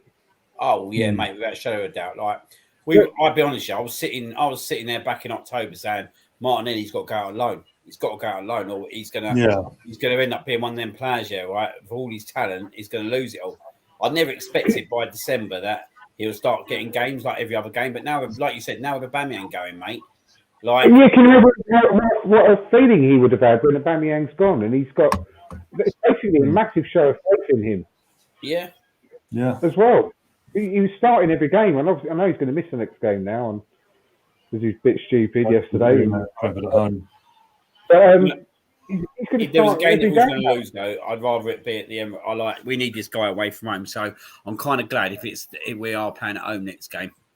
Because I think away from home, he's massive, isn't he, for us, with the pace that he's got. Exactly. But now, also, imagine how Smith Rowe's feeling. He's thinking, right, I'm going to get starting against Brentford. There's no way I'm coming out that team now. That's that's his mentality. He's going to think, right, Martinelli's going to have a fight on his hands now. He ain't going to get his place back easy without a fight. So he's going to come in buzzing, and I think that it's going to have the opposite effect. I don't think the young players are going to buckle under the pressure. I think it's going to be the exact opposite of that. I think they're going to thrive in this running. I really do. Because all you have to do, like I said at the beginning, put yourself in their position now. You would be absolutely ecstatic that you're mainstays in a team. We're Arsenal, mate. They're playing for Arsenal every week. 60,000 stadium. They're not going to be. They're going to be exactly as Larry at the moment, and the fact they know that the team is going to be built around them. They know as well that in the summer there's going to be big players coming in, so they've got a great opportunity to show the manager what they're kind of capable of. Do you know what I mean? Yeah. And like we know what Smith Rowe's capable of. We know like what Martinelli's capable of. Odegaard. etc., etc. But do you know what? I think that these guys know that a big summer's coming up as well, and they're in the right place. Like, how good must it feel to be someone like Saka? Do you know what I mean? Like, he knows already, mate. He will know already that the club are going to make big moves in the summer. They're not naive, are they? Like, to lose a player of Aubameyang's ilk just says that this summer we're going to go out massive, and. But it also means that the club has got a lot of faith in them getting rid of a player like Aubameyang without any concerns. They think, well, we don't need Aubameyang. He wasn't playing anyway. No. They didn't even play in the squad, so they were put head and shoulders above Aubameyang in terms of superiority 2 months ago. So they must you be look at the whole feeling season. They've scored like literally between the 3 or 4 of them. They scored all the goals, didn't they? Yeah. Like Saka, Smith Rowe, Odegaard, Martinelli. I know Martinelli hasn't scored that many yet, but he will. I think he's 2 seasons away, mate, from being absolutely incredible. That guy, he will literally be. First time I see him, mate, he reminded me of Ronaldo. Don't know why. Could just see it. Ronaldo kind of player in him. I tweeted that after his very first appearance against Fiorentina in that pre-season tournament in America. I thought, my God, we've got the new Ronaldo. With big eye emojis, like I thought, he ran the length of the pitch. Do you remember? I don't know if you saw that game, but he got it in the left back spot, ran the whole length of the pitch, and literally just curled it wide, about a foot wide. Well, not even a foot wide, a couple of inches wide from the far post, cutting in from the left. And I thought, my God, because he ran with the ball, like he's so determined. I thought, literally, he reminded me of Ronaldo straight away. But now I think he's amazing, absolutely amazing. The only thing that will stop him, because I don't think you can tell by himself that the only thing that will stop him is an injury. That's the only thing for me in my head at the moment. It will sit there and go, that bloke will not make it. Like, there's not many players that I've sat there and thought that bloke will definitely 100% make it. He's one in a small category that I can sit there and go, he will make it. He will definitely. I totally agree. And you know, if you read his backstory as well, like from the age of 13, 14, he was being prepared. He was learning English. He's being prepared to make a career over in England. And he hired a special personal trainer. His dad got him a personal trainer at that point to start making him bulk up and get fit. And he modelled himself on Ronaldo from 13, 14 years old, maybe even younger. But so I know it was that age when he got this personal trainer guy. So he's got the mentality to be the best. He won't stop until he's the best. Yeah. So I've got absolutely no qualms about his mentality and his determination to be the best player in the world. But they're like, I'm absolutely with you. The only thing that will stop him is absolute cruel luck, injury. And we've seen that before, haven't we? But let's just hope things won't happen with him because he's got the platform now. That's the good thing. He's got the platform, and he's got the manager who's going to give him the platform to succeed. Yeah, definitely. Like, you look at it, mate. Like, there's so many of them. Like, we don't forget because you mentioned it earlier on, but we still got like William Saliba, and it makes me laugh. The fans that go, "Oh well, why have we sent him out again?" Mate, we couldn't have hoped for a better situation. Like, we got a 19, 20-year-old centre back who's playing in France, who's playing European football, getting loads of experience. You don't see 19-year-old centre backs play in the Premier League. It just don't happen. No, exactly. The only thing I'm worried about with him, and I don't know, this is only my worry, is if he's got the right elite mentality as well. I don't want him to be one of these guys that thinks he's already made it and he's all flash Harry type guys. Thinks, I'm already there. I don't know that. I'm just saying. I just hope that that's not the case. If he's got the right mentality to fit in with this group of players in our changing room, then there's no stopping him. He could be one of the best. He could be our Virgil van Dijk. He's definitely got the build, isn't he? I remember that first game he played. I think it was against MK Dons, weren't it? MK Dons pre-season, yeah. And I've got to be honest with you, when I looked at him, something weren't right for me. Like, he just positionally weren't right. And I think Arteta would have seen that. Do you know what I mean? Like, the coaches would have seen that. And like, it's age, isn't it? It's age. But like you said, I think he did, and he's admitted it. What I've read, that he come into Arsenal and didn't expect to not make it straight away. and he probably did That's come right. in with that bit of a big mentality. Like, I'm here, I'm at Arsenal. Mm. I think Guendouzi's a bit like that. I got worried straight away after we bought him. He had his eight. I put it on Twitter. Yeah. I put it on Twitter at the time. I thought, oh my god, and I put like that, hand over the face emoji. Exactly what I didn't want to see. It was his 18th birthday. He was hanging out the window of a limo, stretched limo, with a load of girls and all that, with his bottle of champagne. And I thought that is exactly what I don't want to see. Mm. He's got his move to Arsenal, and he already thinks he's made it. And that is not the mentality that makes you into an elite footballer. No.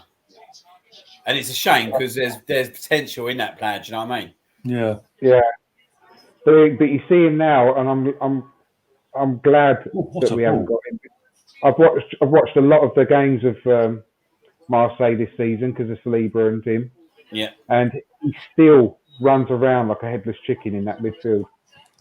He always was a bit headless, though, weren't he? He always was headless. He runs around trying to press on his own, and it's so easy for good players to just pass around him. And he's literally just running from one place to another without any kind of what's the word? He's doing basically what he wants on that pitch. He's not being coached and told where to stand and what to do. Either that, or he's just completely ignoring his manager because, he just runs off and tries to press the ball all on his own, and he's just getting passed around all the time. And I'm thinking, not good. Either that, or he's just not got a football brain. Nah, I'll tell you. Oh my god.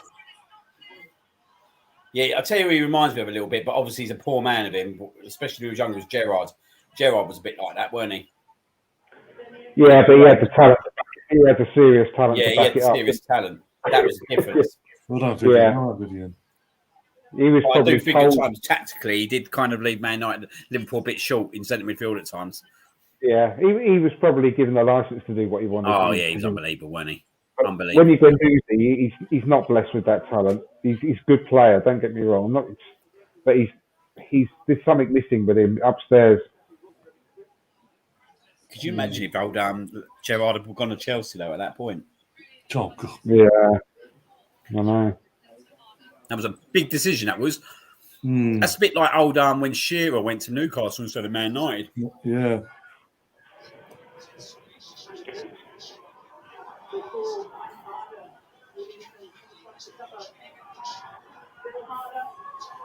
Oh god, she worries me. That Pernilla Harder. She's such a good player.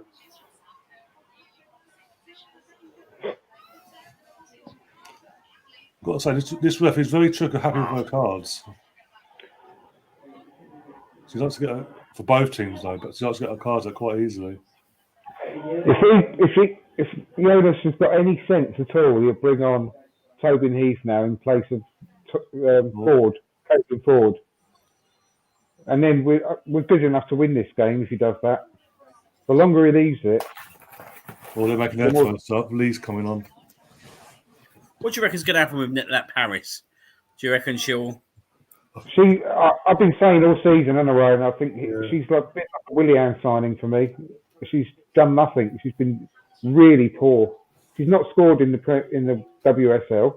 No. She's only scored in the Champions League against poor sides. And she can't control the ball. She can't hit the target. Her passing's going astray. Her first touch is horrific. I just think honestly, it reminds me of the Willian signing at the moment. Yeah, very much. I think that's a great comparison as it goes. Really disappointing. I want nothing more for her because I really liked her as a player before, and I want nothing more than for her to be a success because she's clearly got talent like Willian had, but something's not right with her at Arsenal.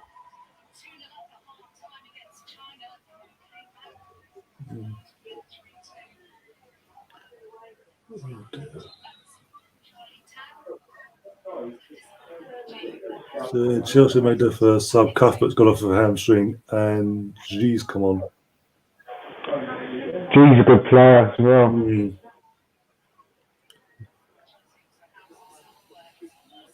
We seriously need to bring on Tobin Heath. If you can hear me, we will. Do it now. The longer this goes on. I'll be really annoyed if he brings on Misha Paris. I'll take Caitlin off. I mean, she's on okay so far. Nothing against her, but I'll take Caitlin off for Tobin because that side of the pitch, that defensively, Chelsea are struggling to defend on that side of the pitch every time they attack. That's what I said. You've got to bring on forward for. Yeah, sorry, bring off forward for Heath, definitely.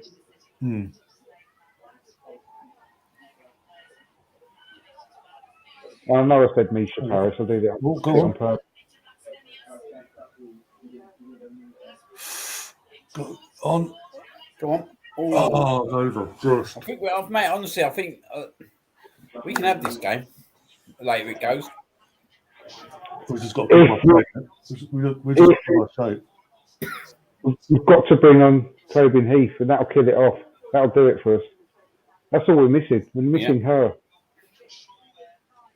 I honestly don't understand why she doesn't play every game.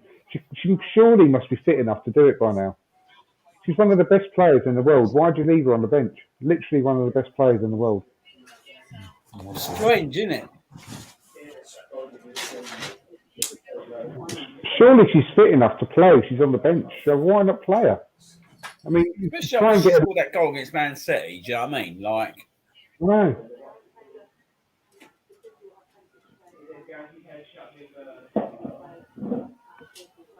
She really suits our style of play as well. It's not as if we're trying to crowbar her in, fitting a square peg into a round hole. It's not that case at all. She's perfect for the left side of our attack.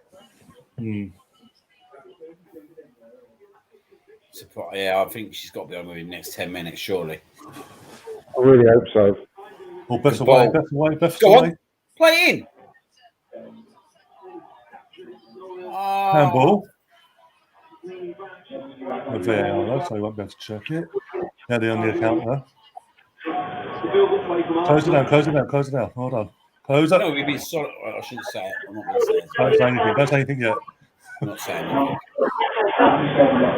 Close it down, for fuck's sake. What are you doing? Wake up! Jesus! Get rid of the fucking ball!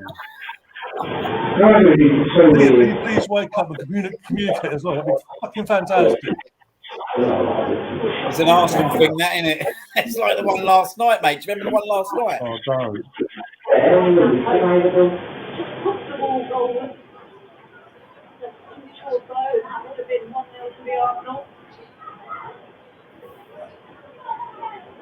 Keep up. Come out with it. Well done.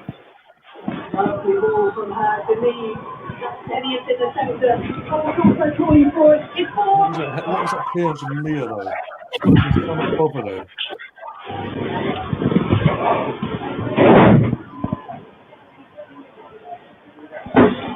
It's Bender's fault there, isn't it?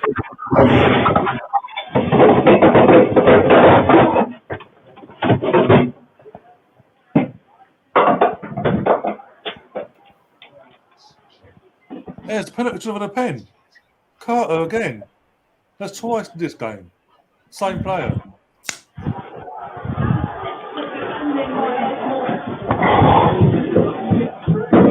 Well, Raphael's down. Oh, Jesus. Twice again.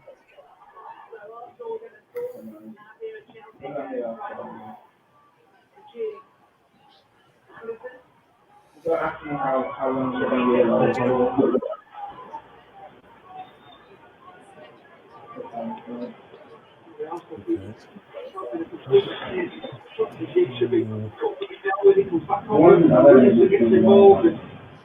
The bench is Shane Beatty's on the bench as a possible replacement.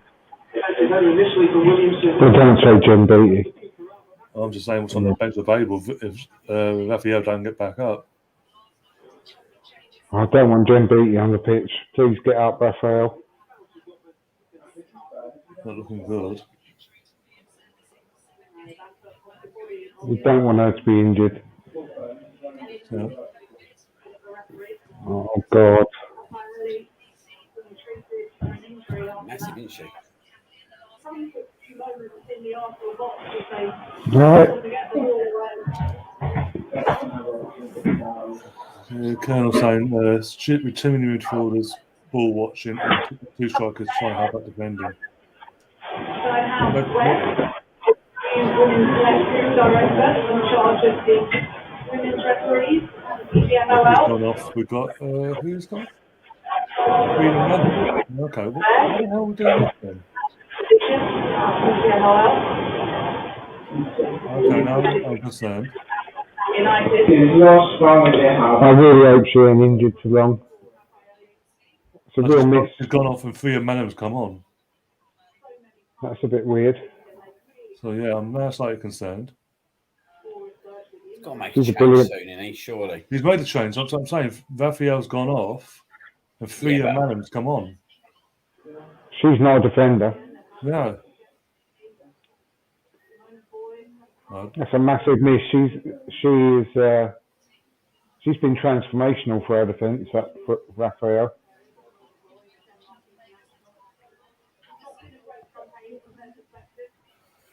She's not a fucking defence at the moment, love. She's fucking in that holding midfield role.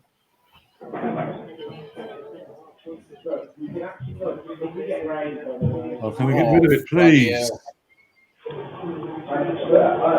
Leah, what are you doing? Leah, can you please wake up tonight? Of all nights to have her fucking balls up. Tonight is not the night. They've had 2 good chances now, and so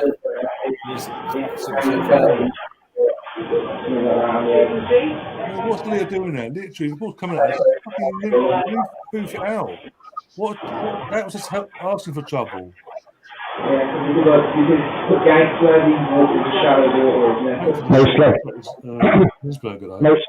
No slagging off of my Leah, please. Well, she could defend great, but better than we know she can do better than that. She does better than that. I ain't got no problem. But she's put the defence in deep stuck there. I can't really commend her for it, can I? I know, I'm joking, mate. But fucking hell, stress levels. Normally, well, you know yourself. She's one of the best defenders. Yeah, I know. Last 10 minutes, 70% possession. Chelsea have had to our 30. Need some Vivian magic.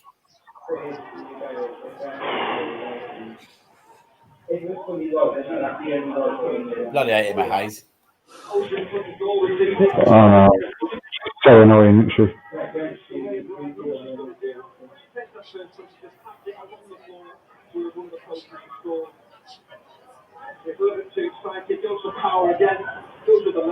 One more time, purpose on midfield like that. I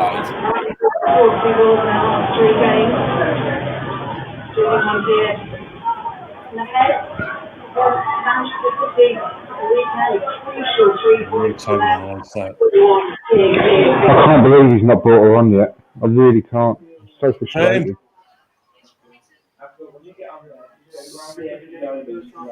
I think that he needs to make some kind of change, mate. Yeah. They're totally overrunning us now.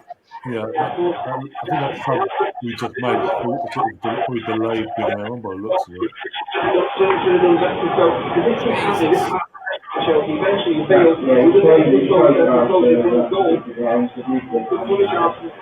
We started off this half so well. Yeah, we did. I thought we was the better team.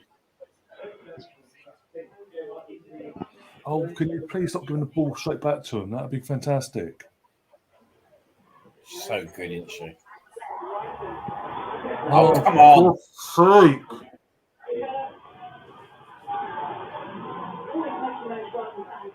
Go on, Kim. Go on, Kim. Oh, go on. Oh, the defender got in the way there. Oh, that's a big old... Oh, you fucking... Oh. Corner post saved her ass there.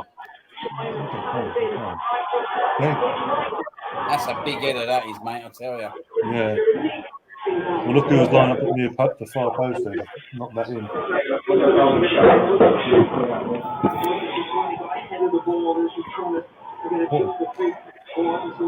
Oh, she was lining that up. Yeah.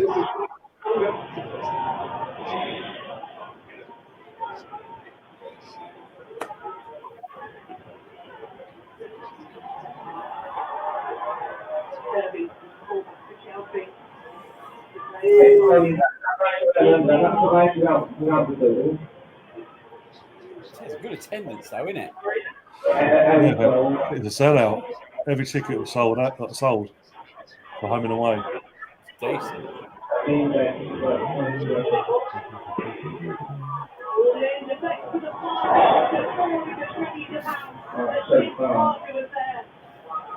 Gets a little bit of good fortune after her. I'm going to set the video.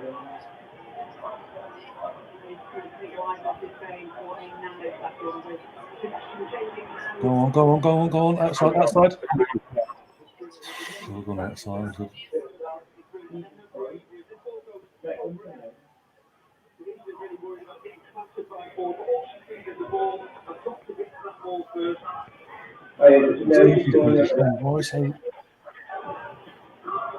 Come on, bring on Toby Heath now, please. How can you not see that we really need her down that side? He'll wait till the bloody 80th minute, won't he? We'll wait till when we go. I'm about to say worst case happens, yeah. I never understand these managers. Why wouldn't you want her Who on the blinks pitch? first, basically? Any manager in the world would want her on the pitch. Yeah. Well, especially with 20 minutes to go now. We're on 69th minute here. That's injury time.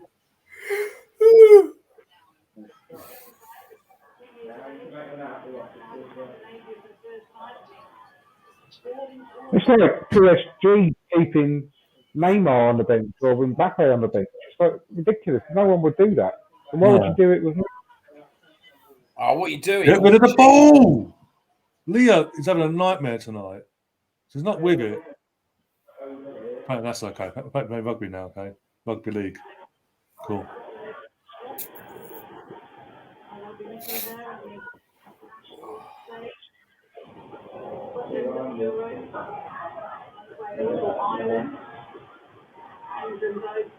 And Northern Ireland drawn together. That I'm the only guy. So who's actually playing alongside Leah now?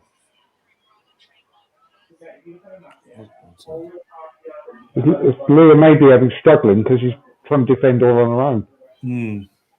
Well, she is now, yeah.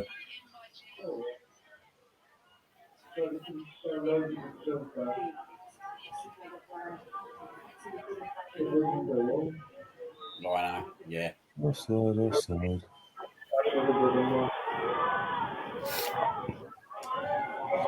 Here we go. We've got Peter Paris and Victoria coming on for Beth Mead. Oh, you're joking. Beth Mead off for Nikita. Oh, sweet dream. Going off for Victoria, the new defender we brought in. Don't get that. I knew that. I knew. I think we've got two subs left as well. Bring off Beth Mead for bloody Paris. For God's sake. Yeah, Paris has got a real good track record of scoring in the WSL this season. That's in these big must-win games, yeah.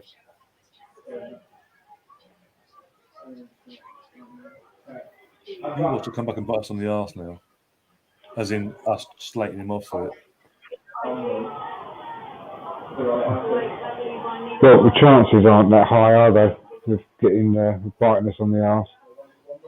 True. We actually have watched every single game that she's played. Oh, dear. Attacker. Unlike most channels, yeah.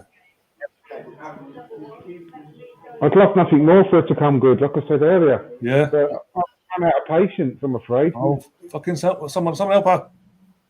Someone help her. Jesus Christ. Fucking hell, just So well standing there. isn't she? Go on. Throwing off the ball, bless her.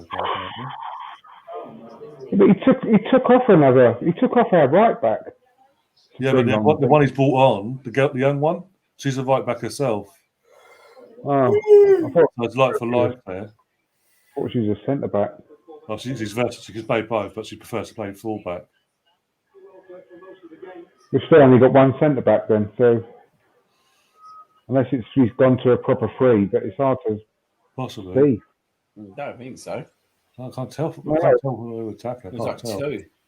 I can't tell either. It's like Leah Walters dropped back into midfield, not midfield, into defence, sorry. And Manham sort of took her place in midfield. At least he's shown some bit of sense and not brought Jen Beattie on. Don't say that. It's 2 subs left. So if you prefer a midfielder in the heart of our defence in a match like this rather than her, that says it all, really, doesn't it? Oh, my days. I'm so weak on midfield. Defend. Nikita, if you just have run alongside her and actually tackle, that would be great. I swear to God, that's gone. I fucking fit. Remember, Jen Beattie pretty much cost us the FA Cup final on her own. She was absolutely shocking. And what was that other game we watched the other day with Lottie? Oh, what's the name? The League Cup final. The League Cup quarter-final, sorry. That's it, yeah. She was Continental against dreadful. United, yeah. Unbelievably bad They in that won a free game. kick. I said, you watch because it was a silly free kick to give away. I said, you watch now, fucking score. What happened? They scored. And again, ball comes in, and she could have defended it and didn't defend it. Yeah, she gave away the free kick and couldn't defend the free kick either. Fucking hell. She was running like she had like space boots on. You know.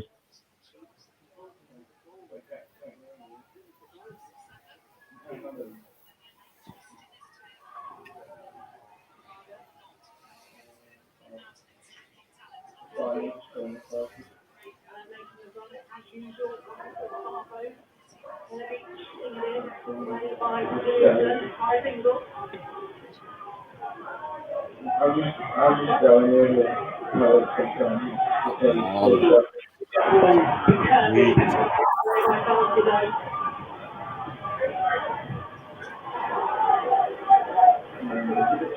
Obviously, this is the pass, but the weight of it, frankly, he doesn't have to break strides, he just whip the ball in. That's poor, wasn't it? That's poor.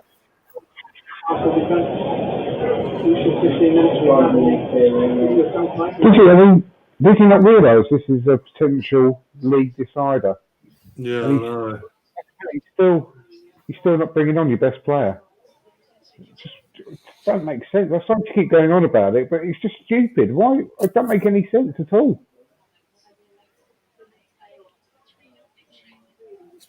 Especially after her impact the other week. Stone. I know. In a really high pressure game. It's Man City. This is where you need your best players, the most experienced players. Your World Cup winners. Like your Ballon d'Or winners.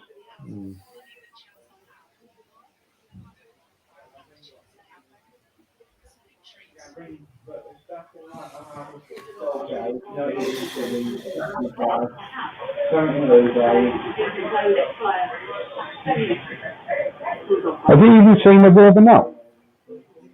I didn't even warm up, to be honest. I need a subs tonight. Maybe team come with some Is the Asian Cup finished now?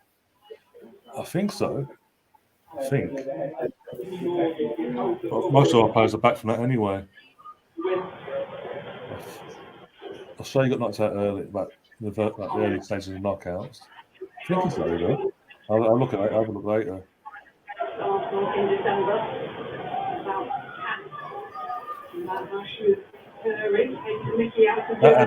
That didn't help us in the new year either. No, definitely not.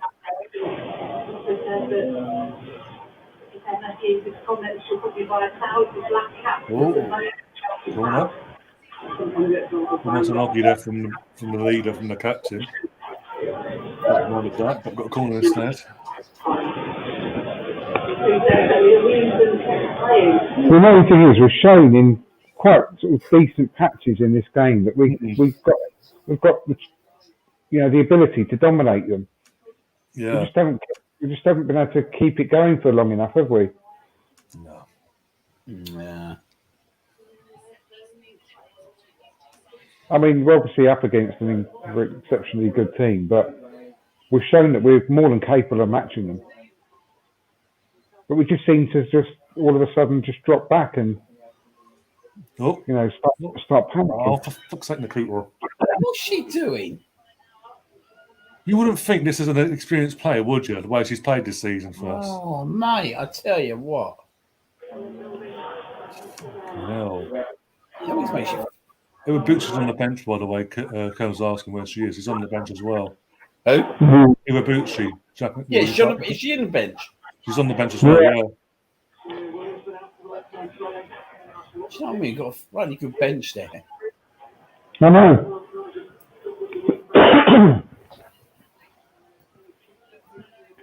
Maybe he swaps substitution information with Mikel Arteta. How do you Getting do a bit it, more Mikel? foothold in it again, though. Oh. Oh, go. Ref, get away. Goal. Straight to goalkeeper. But it's shot on target, though, so.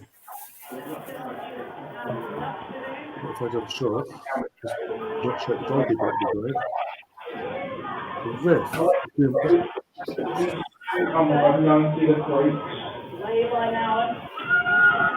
come on.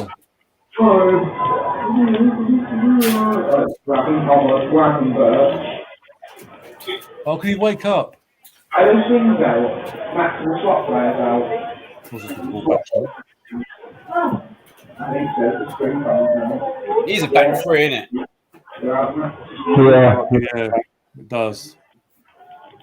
Off the ball, it's like 3, and then obviously when we're defending, we're meant to come back as a 5, but they're not really coming back.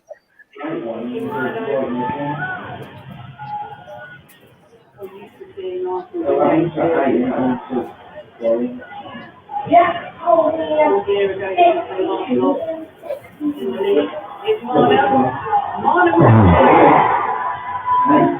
Go on, go. Go on. Go on, Stina, go. The shot away. Where's the goal? For fuck's sake. On the toe. She certainly is. Looking at the to make it. Stop.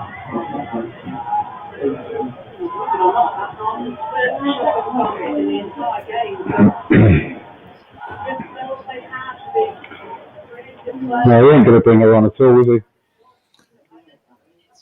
Nah, So much to go, you never know. Doesn't look like it, though. don't get it. It's craziness. It's only the most important game of the season. Nothing special. Only a potential title side if we bottled it in the rest of our other games. Go on, Victoria. Go on, Nikita. Oh, piss off. Gee. Oh. I wanted to do one thing.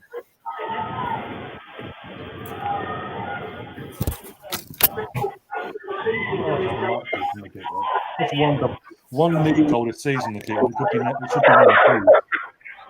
He could be a really good, strong one-goal-a-season striker, Nikita. Just choose to do it today. Yeah, exactly. That'd be nice. Yeah. All will be forgiven. Oh dear. Sounds like a set. Oh, Frank Kirby's gone off. And Charles has gone on. Good.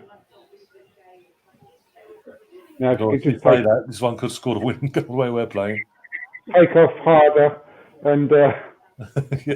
And Sam Kerr as well. While you're at it. That'd be nice, thanks.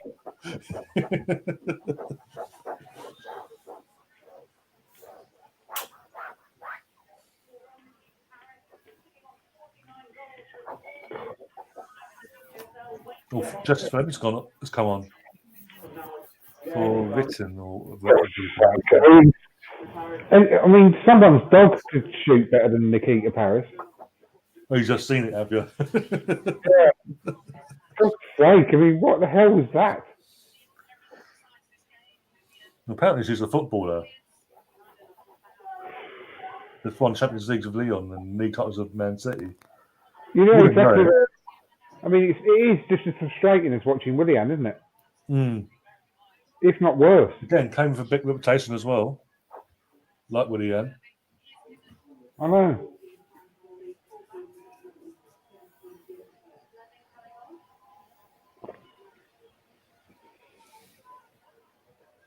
Go on. Go. Is that the corner? Corner. Oh. No, Fabian instead. I'll get Kieran Tierney on.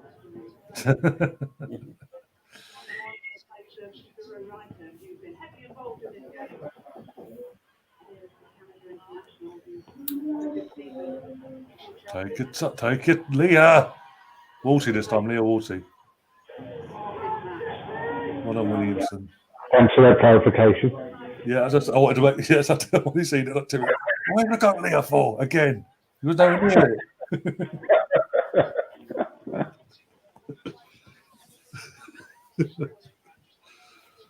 Oh, you'll see that. You'll see in a minute or so. And next you'll be like, okay, yeah. There is control from the Wolsey.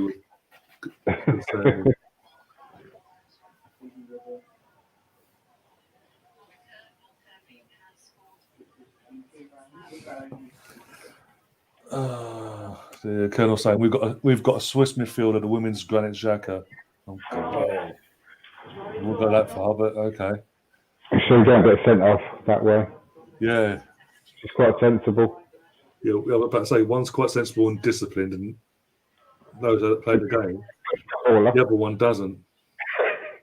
One's really good footballer, that's disciplined and the other one's Granit. Yeah. Don't tell Russ and that. Don't tell Russ and Richard though. You won't be happy with that one, mate.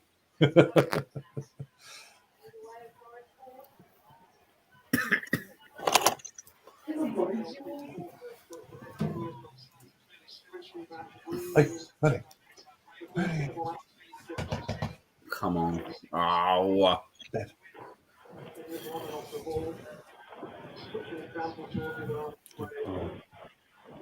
What do you think a draw does? As it is, isn't it? It just keeps things as it is. But we've got, as long as we win our game, I think our next game is our game in hand. We win that, that's 5 points. They've then got to win.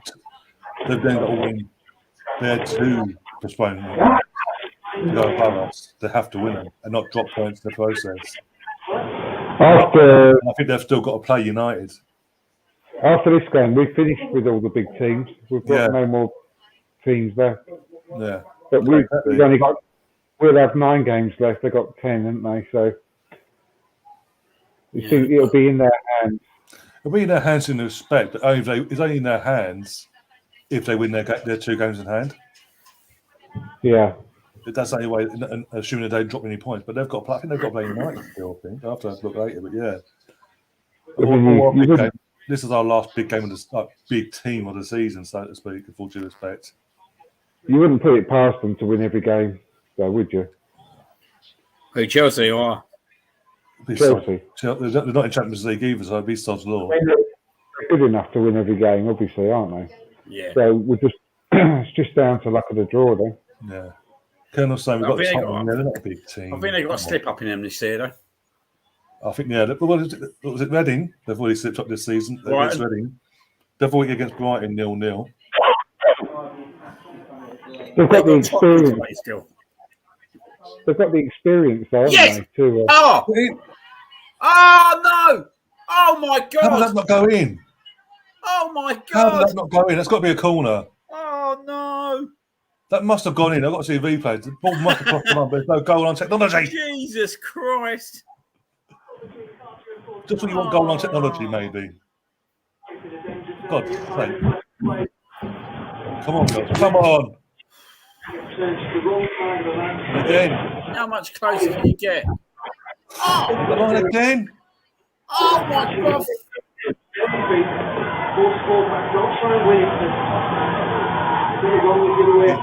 Now, please. I'm going to kick her. Oh, Peter, you will never score.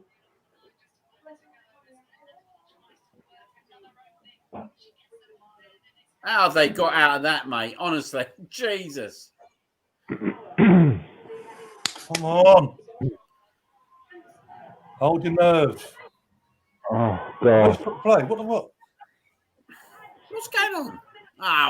Oh, BA. The keeper's now got the Chelsea keeper's now got a hand injury, guys.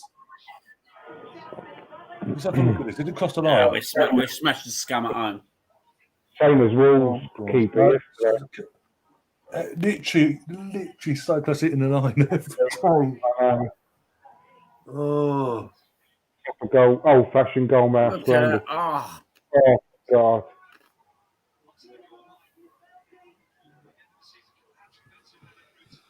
Oh dear. The key is going. Oh, I mean, she really frustrates me. I can't even watch her. I have to look away when she's on the ball, or if it goes anywhere near her. yeah, Ken was saying in the chat as well, because we talk about big games left. He'd say we've still got Tottenham, at the Emirates as well. We'll be fine. It's Tottenham. And we did struggle. Yeah, We we'll be struggled. That won't. That's the only game that's the only game in the last, since they've been made professional that they've given us a test. But again, North London derby, it'll be under the lights, I'm assuming. Or even if it isn't, it's still the daytime. It's at the Emirates. He's got a full crowd behind him. Jordan Knox is about to come on, by the way. Oh, Vivian's down. Oh, for God's sake. I think Vivian's run herself into the ground tonight. I just don't understand substitute. I don't understand some managers. I think this one's because of Vivian. Vivian's literally gone down. She's limping. Yeah, so why not bring up Tobin Heath? An attacking player. Why wouldn't you do that? I mean, it's too late now anyway. She's wasted. Could have had her on. We'll talk about one more sub after this. Depending on her injury time, might make another one.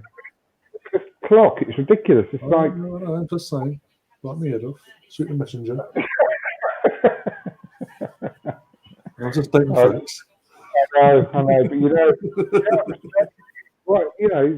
go through yesterday with some of the subs yesterday, and then get it today, and all. It's like, bring on your good players. Technically, Jordan is a good one of our good players. He's just an experienced good player.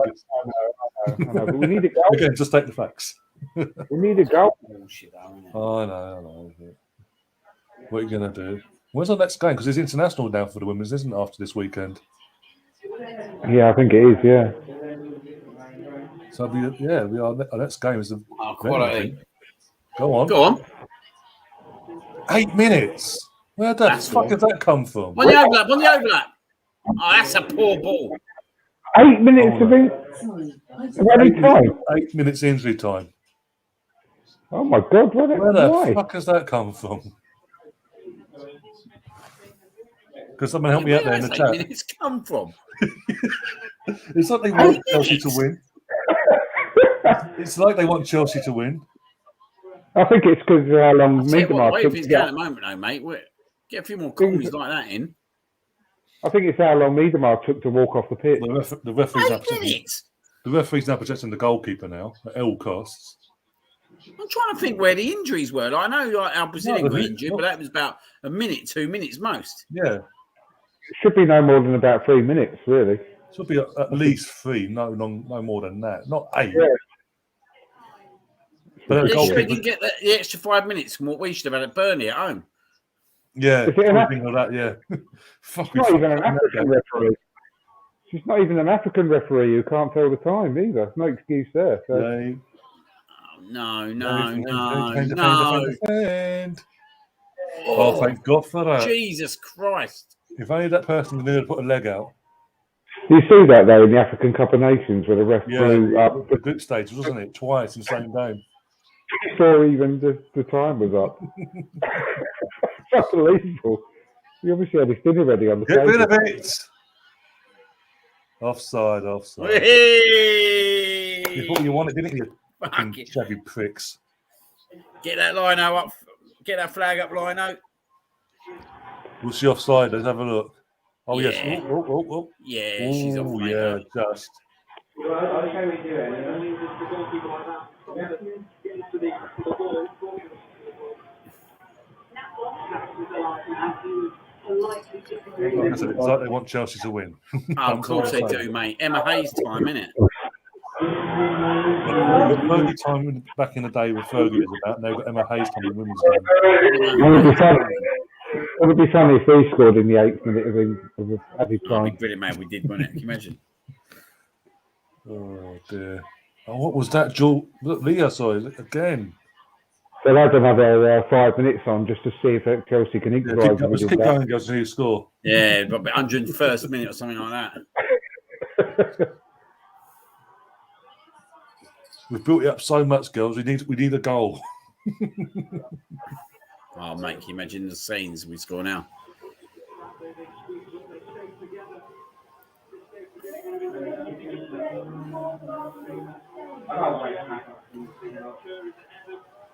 Come on. That was poor play though by Sam Kerr. You think someone with their experience as a forward player? Read the line, Oh, yeah. She was looking along the line. She knew she was God, offside. man. Yeah. So fucking into the game. I weren't expecting a 0-0 to be honest. I really thought there might be goals in this game. Yeah, so did I, to be fair. Yeah, we all did. Even the guys in the chat would have thought that as well. I think, I mean, both teams haven't been at their best. I think both teams were just too scared to lose. Defend. Well done, Victoria. We'll say that. Go Rather than away. going out- Hit her back. No It hit her way. back. No way. It hit her back. Piss off. She didn't know what she was fucking when the ball was getting again. I think That's rather than either That's a team trying to penalty. go out, Where's our 2 pence? Oh, if either Didn't team- touch her. Literally went up there. If that's a penalty, sorry, where's our 2 then? it's not intentional, is it? No. It's not like it's in an unreasonable position.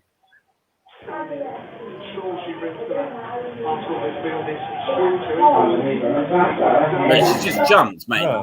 Just seems to jump up like levitate. Not like just gone, fuck off. Jesus fucking hell. Well done, played. It's not good for once.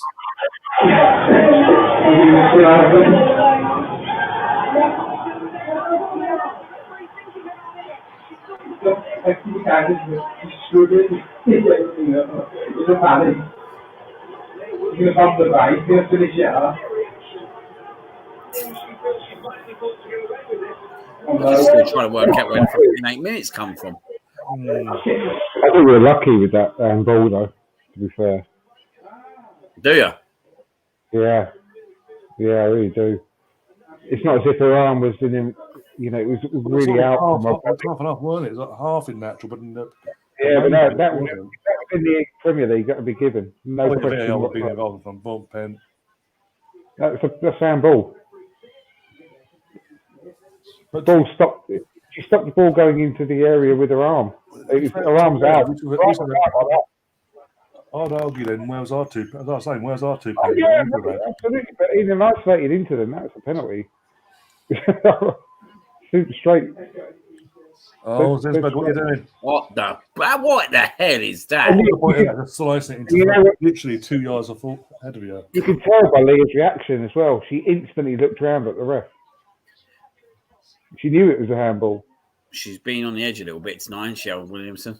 Yeah, she as soon as it hit her arm and as she landed on the floor, she saw I think it's the way she stole it out that got away with it, the way Yeah. she come back down with it. Yeah, but her head looked at the ref immediately, so she knew that she'd done it. It was handball. Oh, We're lucky. you know, if it finishes like this now, Emma Hayes is going to go off on one because of that now. That Yeah, was yeah. Key moment. We've been. Oh yeah, so forget the fact that we've had great chances and penalty Oh, shouts. yeah, she will ourselves. do. Look how she reacted when we beat them at the start of the season, 3-2. Her thing there. Well, one of their goals was offside, so technically it would be 2-2. But it wasn't, was it? It's 3-2. Get on with it. Move on.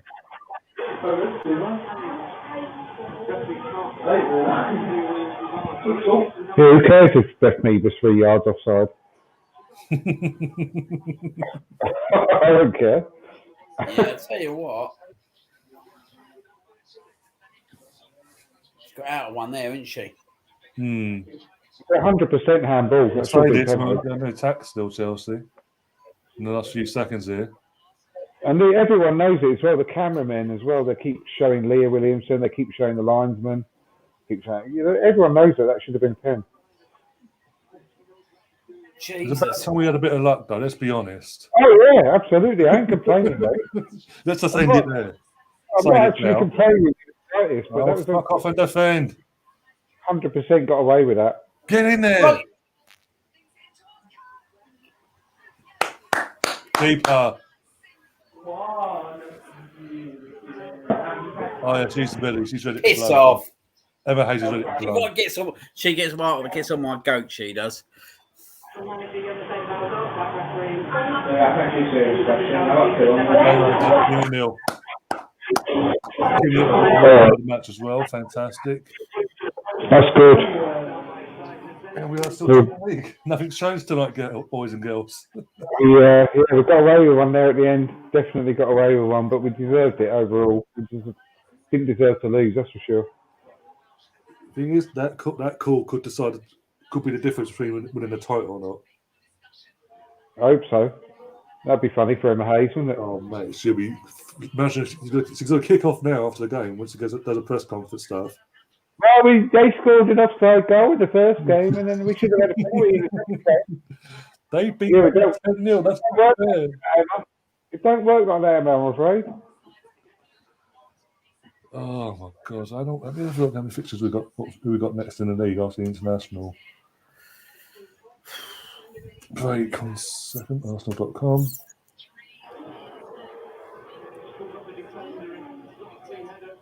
I'll piss off with the advertiser. Don't care. 25% off. That's what pops up. Just let in your face. Like, piss off.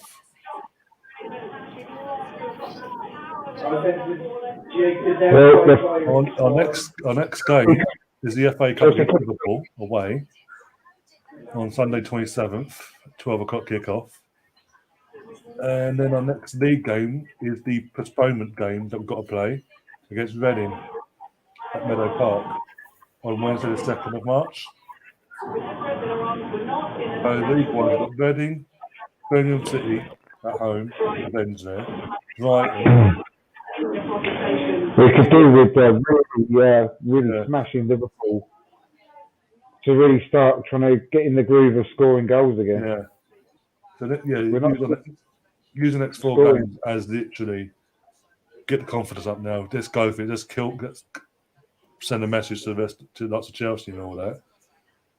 Possible FA Cup quarterfinal if we get that far on the 20th of March. Then the start of the chapter, and then literally on the 23rd of March, a home leg against Wolfsburg. Then we've got Tottenham 2 days later. Then we've got Augsburg away. Yeah. I just want to slap Emma Hayes around the face with a wet fish. It really does. Gone on my porridge list. Yeah. She's in my porridge list.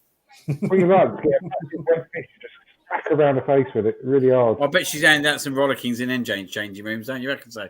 Mm. Oh, yeah. It's important not to lose that game. Like They've got to win the games. Do you know what I mean? Like, if we can get that.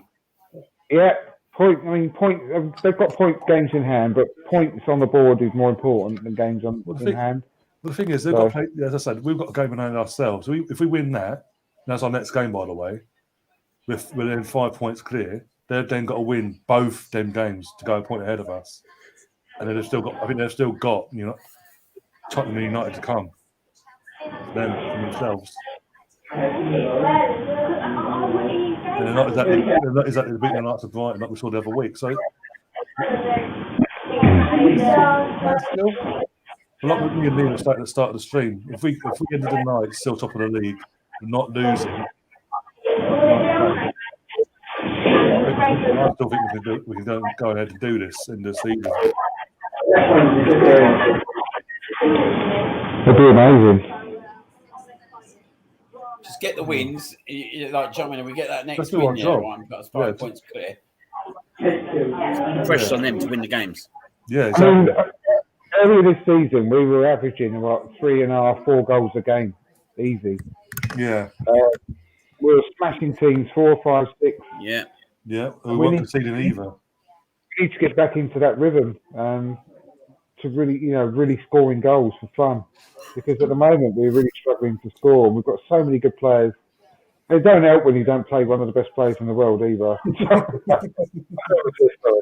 But no, you've got to ask the question, ain't you, mate? Like, she's come to us and win biggest game of the season, and we're not even bringing her on to try and win the game. What's that all about? I mean, seriously. We've got so many good players. Beth Mead's gone off the boil. Beth Mead needs to up a game again. Nikita Paris yeah, wasn't going to do yeah. nothing. She wasn't going to do nothing when she No. come on. Nikita Paris is like as much use as an ashtray on a motorbike. That's about as much use as she is. So, Yeah. but yeah, we need to get in the groove again. And obviously, Liverpool aren't the same as they are in the men's game. They're in the They're in championship. aren't they? Yeah, they're at the top of the championship, to be fair Yeah. to them. But we should get a few goals there. Oh, definitely. Yeah. As you were just saying, literally, including the FA Cup game against Liverpool, we use that game and the next 3 league games as the confidence boosters we need to just kick the living shit out of teams. Send them to Chelsea, make them work, put the pressure on them. I'd rather be in our position, put it that way, as we speak, 2 points clear with that game. We go 5 points clear.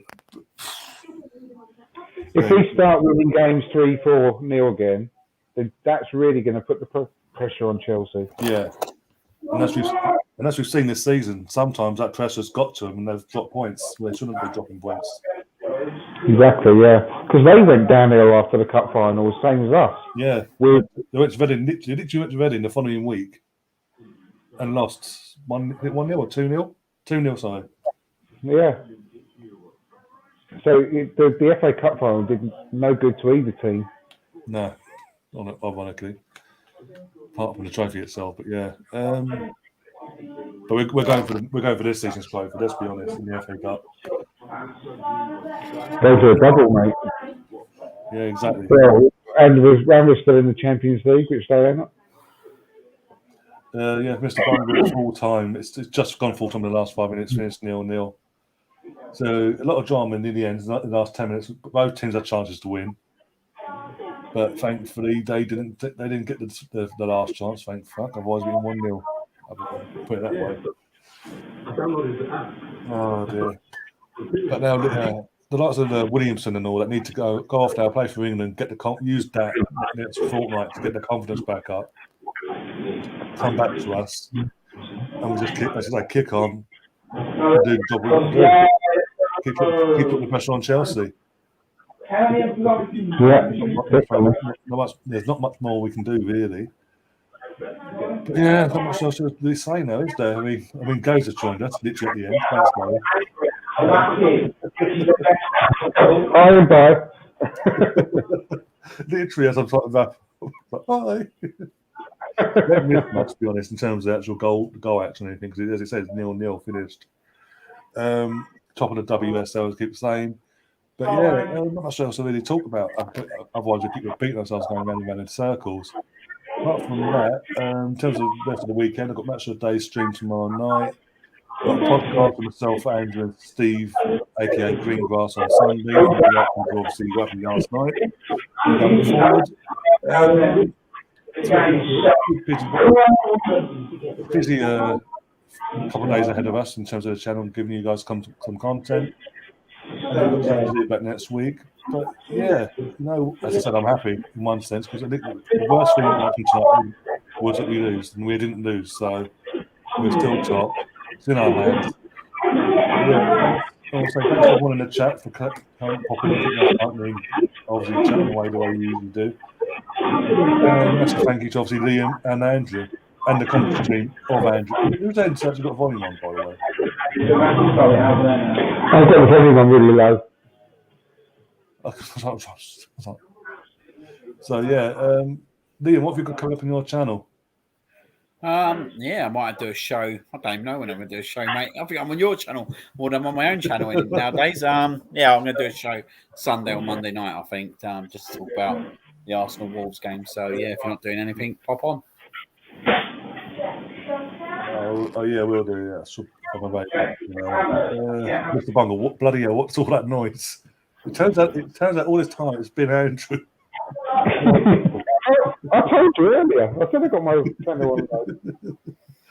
I was quite open about that. Oh dear. But Andrew, what have you got coming up on your channel as well? You got a podcast next week? Yeah, podcast Tuesday as normal. So come and join us for that. That'd be good. Yeah.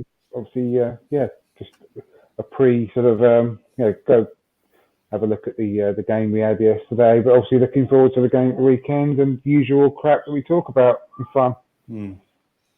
Sort of prepare for Brentford. Yeah, that's Definitely. Oh dear, but apart from that, everyone, enjoy the rest of your week, the rest of your evening, morning, afternoon, wherever you are in the world. And we'll see you, as I said, I'll see you tomorrow for the match of the day stream around 10:25, about 5 minutes before the show goes live and all that. Go through all the drama of tomorrow's games. And obviously, as I say, we're back on Sunday with a podcast for you guys as well, in reaction to obviously looking back at last night's game and looking forward to what we can change for Brentford and going forward, basically. And yeah, I'll go from there, really. Obviously, as I said, Champions League's back next week, so the live stream for that will be back as well. If you are new to the channel, do subscribe if you have enjoyed this tonight or the content we do. Do smash the like button, subscribe, share, everything. It all helps the channel grow. And as always, the audios will be. I've got a few audios I've actually got put out on the actual Spotify and all that. I will be doing that in the next 24 hours as well, along with Sunday's one, putting that on Spotify. So all the audios you can find on Spotify and all other audio platforms as well. And yeah, we'll see you soon, guys. And until then, the Arsenal. Come on, you Gunners. Come on, you Gunners.